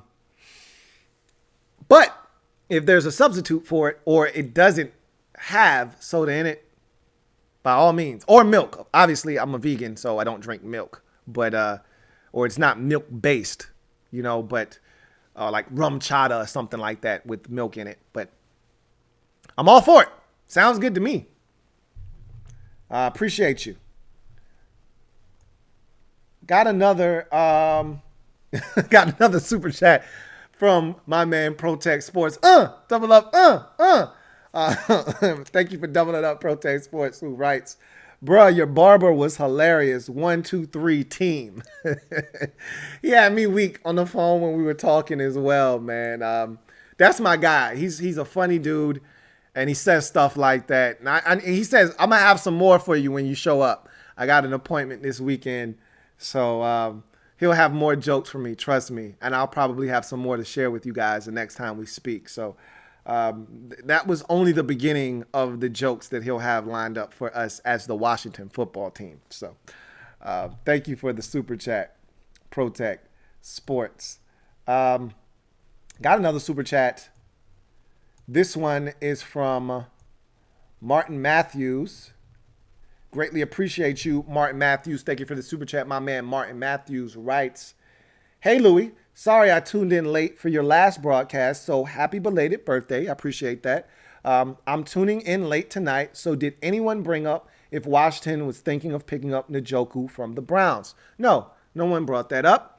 That's not something I think the Redskins are going to pull the trigger on. I think the Browns' asking price is a little too high and too steep for the Redskins at this very moment. I do think the Redskins are interested, however, but I don't think the Redskins are interested in giving up what the Browns are currently asking for. I'm trying to remember. Yeah, the Redskins have all of their picks next year. I was trying to think, were we missing anything? But I don't think the Redskins want to part ways with any of their picks, especially with the uncertainty of the 2021 draft in terms of the 2020 season for a lot of these collegiate players. I heard a pretty interesting take that because of this COVID situation, teams would be more willing to part ways with 2021 draft picks. And I'm going to elaborate on that topic on my podcast, but it's just something to think about. I don't know if the Redskins are in that position right now. I don't think they're entertaining bringing on David Njoku. As I mentioned, the Browns spent a first-round pick on Njoku. They're probably seeking at minimum, and I don't blame them for this, a second-round pick in return if they were to give him up. I don't even think they're really looking to trade him and move him. I know he's not happy at this moment, but they're going to be running a two tight end set, a bunch of two tight end sets. That's what Kevin Stefanski did in Minnesota. That's what he wants to do. And they've got a bunch of tight ends out there. Obviously, Njoku feels like there's too many tight ends out there, but you can never have too many tight ends to me. You can never have too many good tight ends, and they've got a plethora of them in Cleveland with the addition of Austin Hooper. So they feel really good about their tight end position. Njoku is a guy that I think they've got big plans for, and unless someone knocks their socks off with a deal, which I don't think the Redskins are going to do, I don't think that's going to happen. But I do think the Redskins are interested. As we found out, they were interested in O.J. Howard, and if they were interested in him, I think they're interested in David Njoku. I just don't think they're interested in the price that it would cost to get you the caliber of tight end that O.J. Howard or David Njoku are. And, teams spent first-round picks on these guys. So, again, they're looking for big-time draft capital in exchange for them and maybe even a player as well. So, no one's asked about Njoku, but I don't think that's a guy that's going to be coming to Washington. But thank you for the super chat, Martin Matthews. Greatly appreciate you, Double M. Got another super chat. Redskins Bay, 12th man, tripling up. Thank you for the super chat, Redskins Bay, 12th man. Really appreciate you. He writes, Lou, Ron looks like he knows Larry is a pervert. 8 skate, donate, and apologize. That is a really funny picture of Ron. When I was doing that artwork, I looked at it and I said, I started to get rid of it. But like I said, I gave you the basis for why I put that picture in particular there. I could have gotten some better pictures. There was one picture in particular that I wanted. It wasn't clear enough. And I said, if I'm going to have a fuzzy picture, it might as well be one that's relevant, one that actually came from a recent Redskins training camp post-presser. So not the clearest picture of Ron, not the best face from Ron, but it's all a part of Ron's plan. And so it does look like he knows something about Larry in that picture. I will admit that. 8 skate, donate, and apologize. I love it. I want more of it. Thank you for the super chat, Redskins Bay. 12th man. Got a super chat from my man, Derek B. Long time no hear from. Thank you for the super chat, Derek B. My man, Derek B. writes, given what happened with MLB, wouldn't the NFL be better if they went to Canada or some other bubble situation? Hard to see it working otherwise. There is no bubble scenario for the NFL. It's all but impossible. Now, going to a different country, that's going to cost way too much money. It's not something that the NFL is really looking to do. The bubble is great for the NBA because you can control 30 teams with, 12 players on their roster. That's not hard to control, 400 and, some odd guys, 500 guys, for a 3-month period. If they follow the protocols, they'll be just fine. You can't do that in the NFL. Every team's staff, including players, is over 100. Personnel and players combined. Not to mention, you can, with the bubble situation, in the NBA's case, you can rent out a bunch of different facilities and, turn them into basketball courts and turn a ballroom into a basketball court and play there. Not possible with the NFL. And it's just going to be tough. The MLB, I think they just gotta, and I was reading an article written by, I want to say it was the Denver Post. And they were talking about how tough it is for the Denver Broncos to ask their talented 25-year-olds, because they've got a young football team in Denver, very talented, how it's hard to ask their 25-year-old talented football players to act like monks for 6 months. It's a hell of a concept. You're asking young, rich people who think they're invincible to essentially be responsible. Now, for some of us, that's not a tough ask. But for people with a lot of money who think they can do no wrong, who are looking for a good time, it's hard to tell them, no, you can't go to the club. It's hard for them to understand, no, you probably shouldn't hop on that flight. And you got a bye week and hop on a flight and go enjoy yourself. It's hard to tell them, no, don't go to South Beach this weekend for that big bash that you were invited to. It's hard to tell them, no, don't. You just got you just had a big victory. Don't go clubbing tonight. Hard to tell a 25-year-old that. So it's going to be interesting, and let's just face it. Players are going to get corona. Coaches are going to get corona. To what extent is the real question. But there's no bubble situation that could work for the NFL.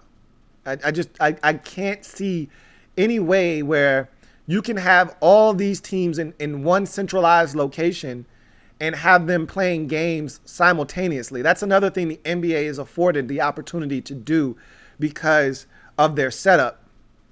They can play in multiple gyms, multiple ballrooms, whatever the case may be. They can play in just about anywhere and do it at the same time, multiple games going off and having, tips at the same time. You can't do that. NFL stadiums are massive. You can't have a stadium here. You can't just turn a parking lot into an NFL stadium. And you hear the whole, well, just play at high school stadiums.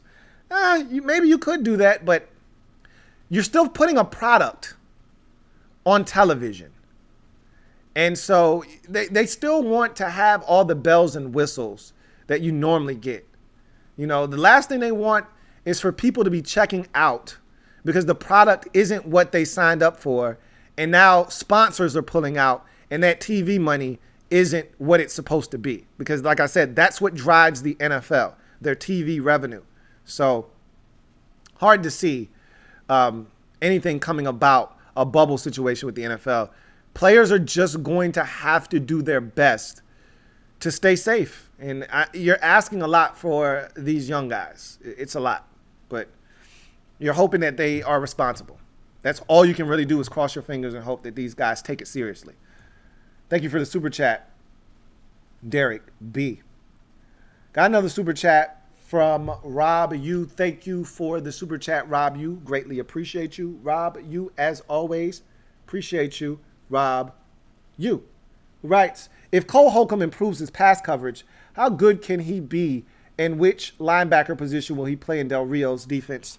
To me, Cole Holcomb is a weak side backer. I've said that all along.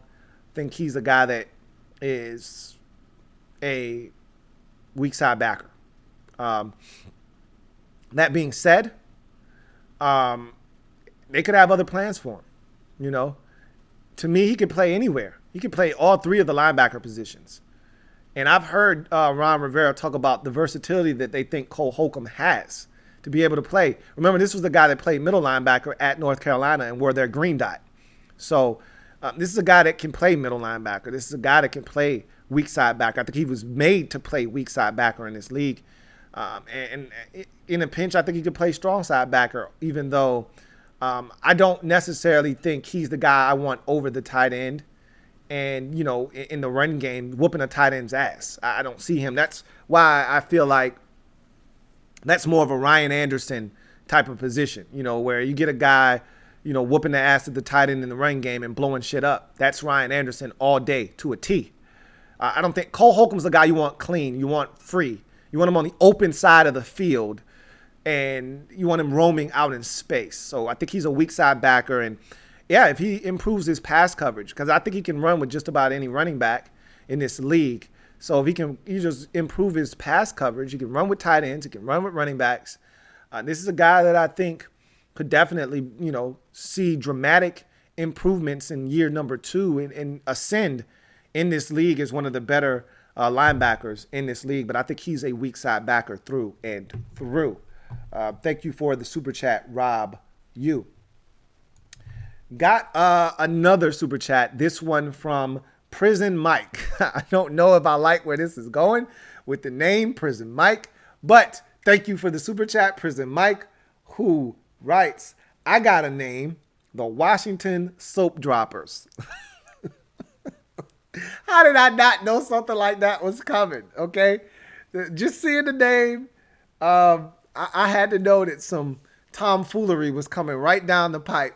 But I was sitting on that 97-mile-an-hour fastball, knocked it out of the park. The Washington Soap Droppers. I cannot.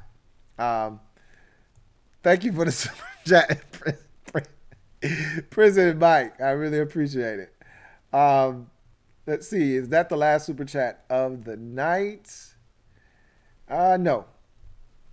I think we got a couple more super chats, and we do. This next one is from King of the North. Thank you for the super chat, King of the North. Greatly appreciate you as always, King of the North. Thank you for the blessing. King of the North writes, explain to me why we have 100 running backs but won't sign anyone for depth and insurance at wide receiver. My theory is they either plan on using these running backs as receivers or going to run the hell out of the ball. So here's the thought process. One, they want to see what we have at wide receiver. Remember, out of all the positions on the offense, none have more bodies at that specific position than wide receiver. Okay, you come into camp. Now, this is with a 90-man roster. I think the NFL and the NFLPA agreed to 80 players on the training camp rosters. Whatever the case may be. You know, on a normal training camp 90-man roster, you're looking at anywhere from 10 to 12 wide receivers. So the first inclination isn't to just go out and get another wide receiver because you've got a bunch of guys. Just think about this. Had we had these issues last year in camp and they went out and got 2 veterans, instead of seeing what Steven Sims Jr.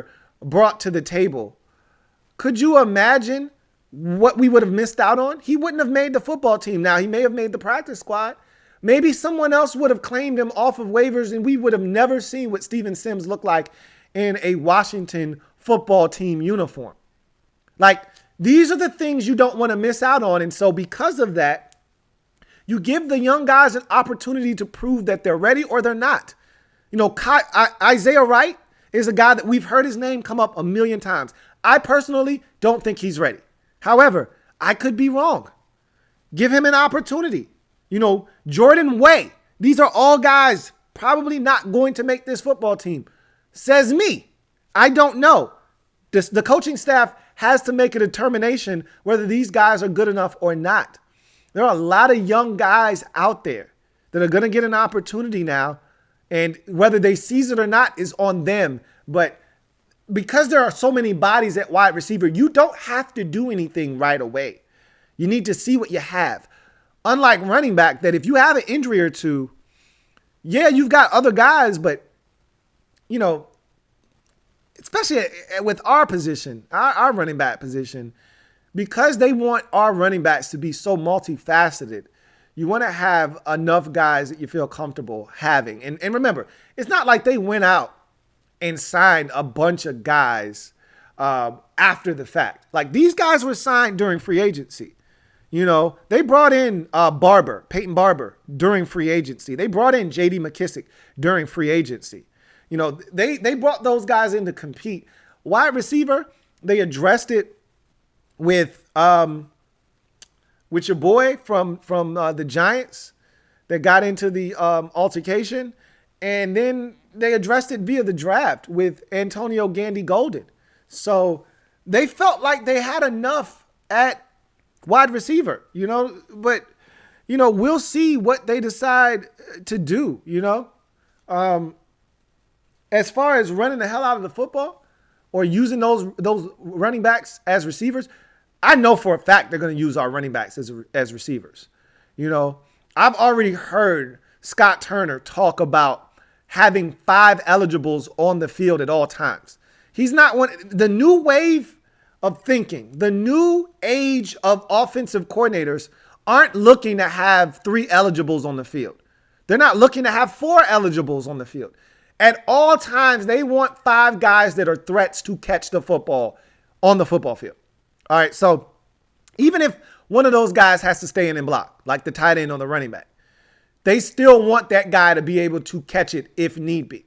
And so there's no doubt in my mind that Antonio Gibson, that, you know, J.D. McKissick, Bryce Love, hell, even Geis, hell, even AD last year caught the ball exceptionally well when it was thrown his way.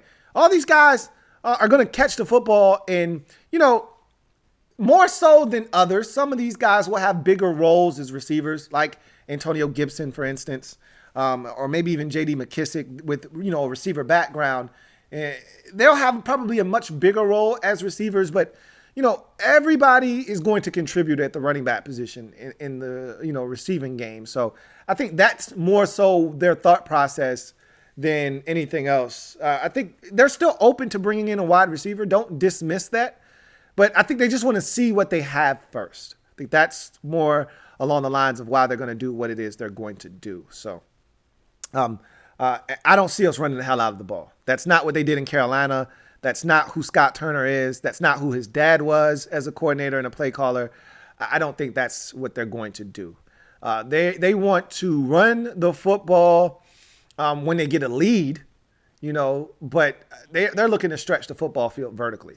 You know, they want to run the football, loosen up the defense, and use. I think what we're going to see more of that we didn't see with Jay Gruden and Bill Callahan when he was here is the run game actually marrying with the play action game. That's something that we've been lacking here for a while, because our run game and our play action game really didn't complement one another. And so the threat of play action didn't really scare teams. I think you're going to see that actually change this year, because Norv Turner loves to push the football vertically. And one of the ways to do that is to run play action fakes. So, and in order to run play action or to get down the field vertically, because it takes time to run, 17-yard routes, you need to be able to give your quarterback time. And one of the easiest ways to do that, play action fakes. So thank you for the super chat, King North. Got another super chat. This one is from King of the North again. 5-piece for King of the North. I can't see you at this point. You the man. Appreciate you, King of the North, who writes, "That's the face Ron makes when Dan talks to him." Hey, look, Dan talks to him every day. You listen to him. They have conversations every day. I can say this. Ron's in complete control right now. I don't know, outside of Joe Gibbs 2.0, I don't know if a guy's had this much control since Dan Snyder's taken over the team. So Ron's in complete control of everything. He's got input in everything. What's crazy? I read an article. I don't completely agree with it. I think they were being a little tongue-in-cheek for effect, but I know what they were doing. They were being a bit dramatic, but I think it was the Washington or the Richmond Times-Dispatch that I was reading this article out of. I can't remember which Richmond paper it was, but I read the article and they were basically talking about Ron Rivera coming to camp as the most powerful coach in the NFL. Again, I think they said that to make a point. It's hyperbole. They were making a point that this guy he's not more powerful than Bill Belichick. He's not more powerful than Andy Reid. Like, there are coaches around the league that are made men.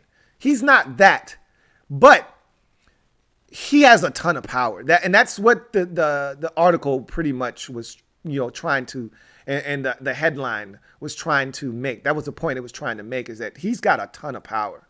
And if you didn't understand that going into all of the shenanigans that have went down the last, 3 weeks, you should know now. I mean, he was the face of the name change. Like, he just got here. He should have nothing to do with the name change. And yet he was out in the forefront of that.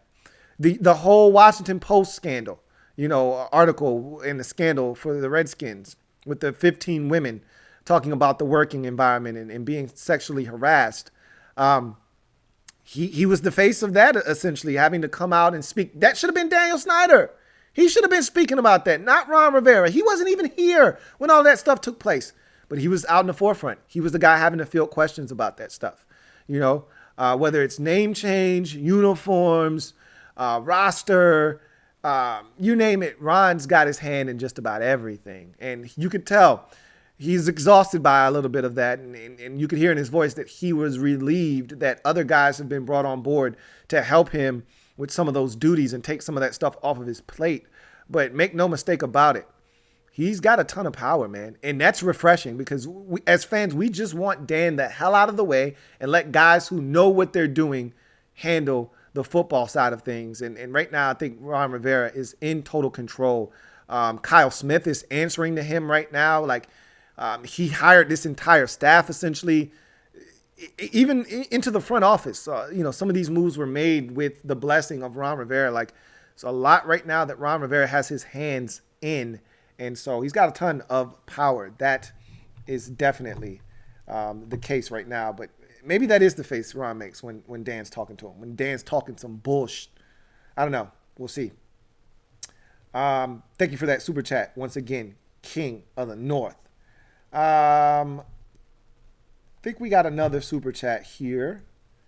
Or two. We got one more super chat here. And it is from Martin Matthews. Double up.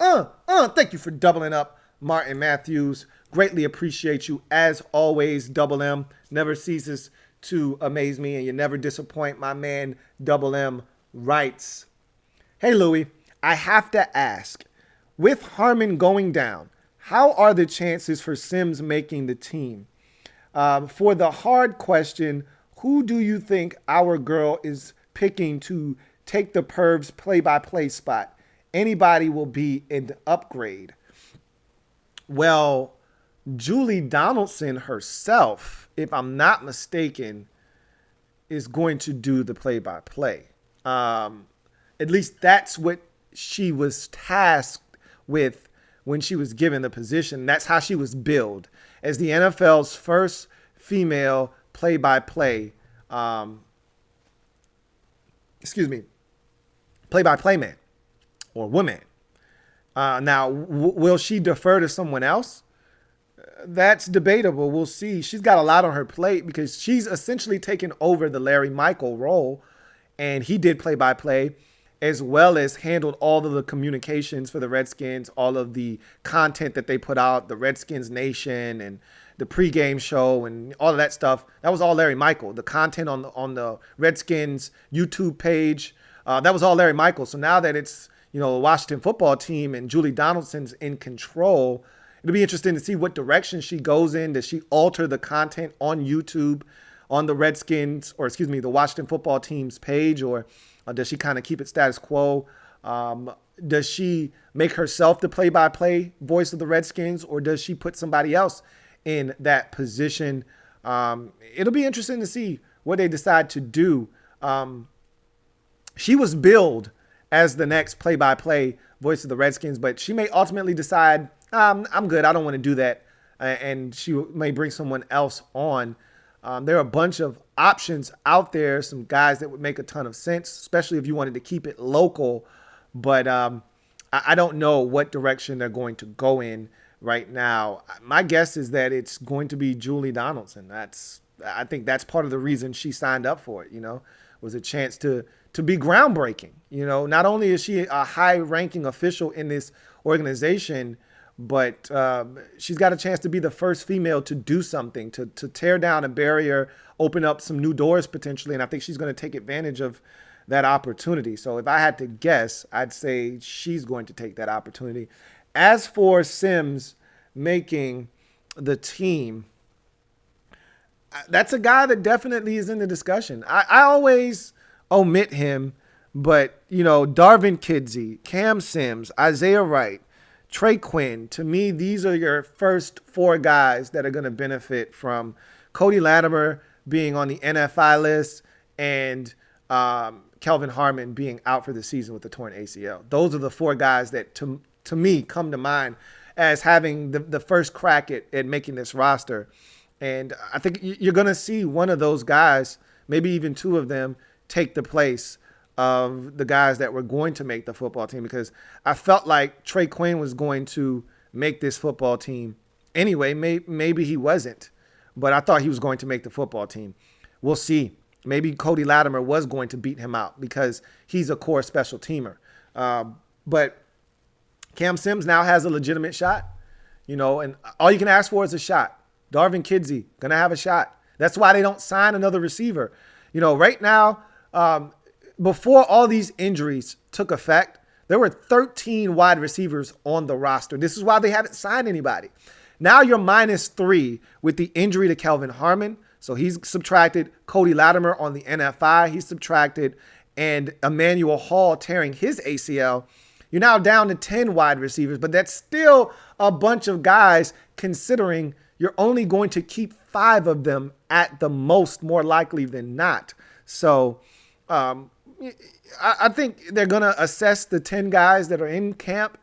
And if they feel like none of these guys really speak to what they're looking for at this very moment, then they may go out and get a veteran to add to the mix. And it wouldn't shock me if 3 days from now, a week from now, very quietly on the waiver wire, you see the Redskins signed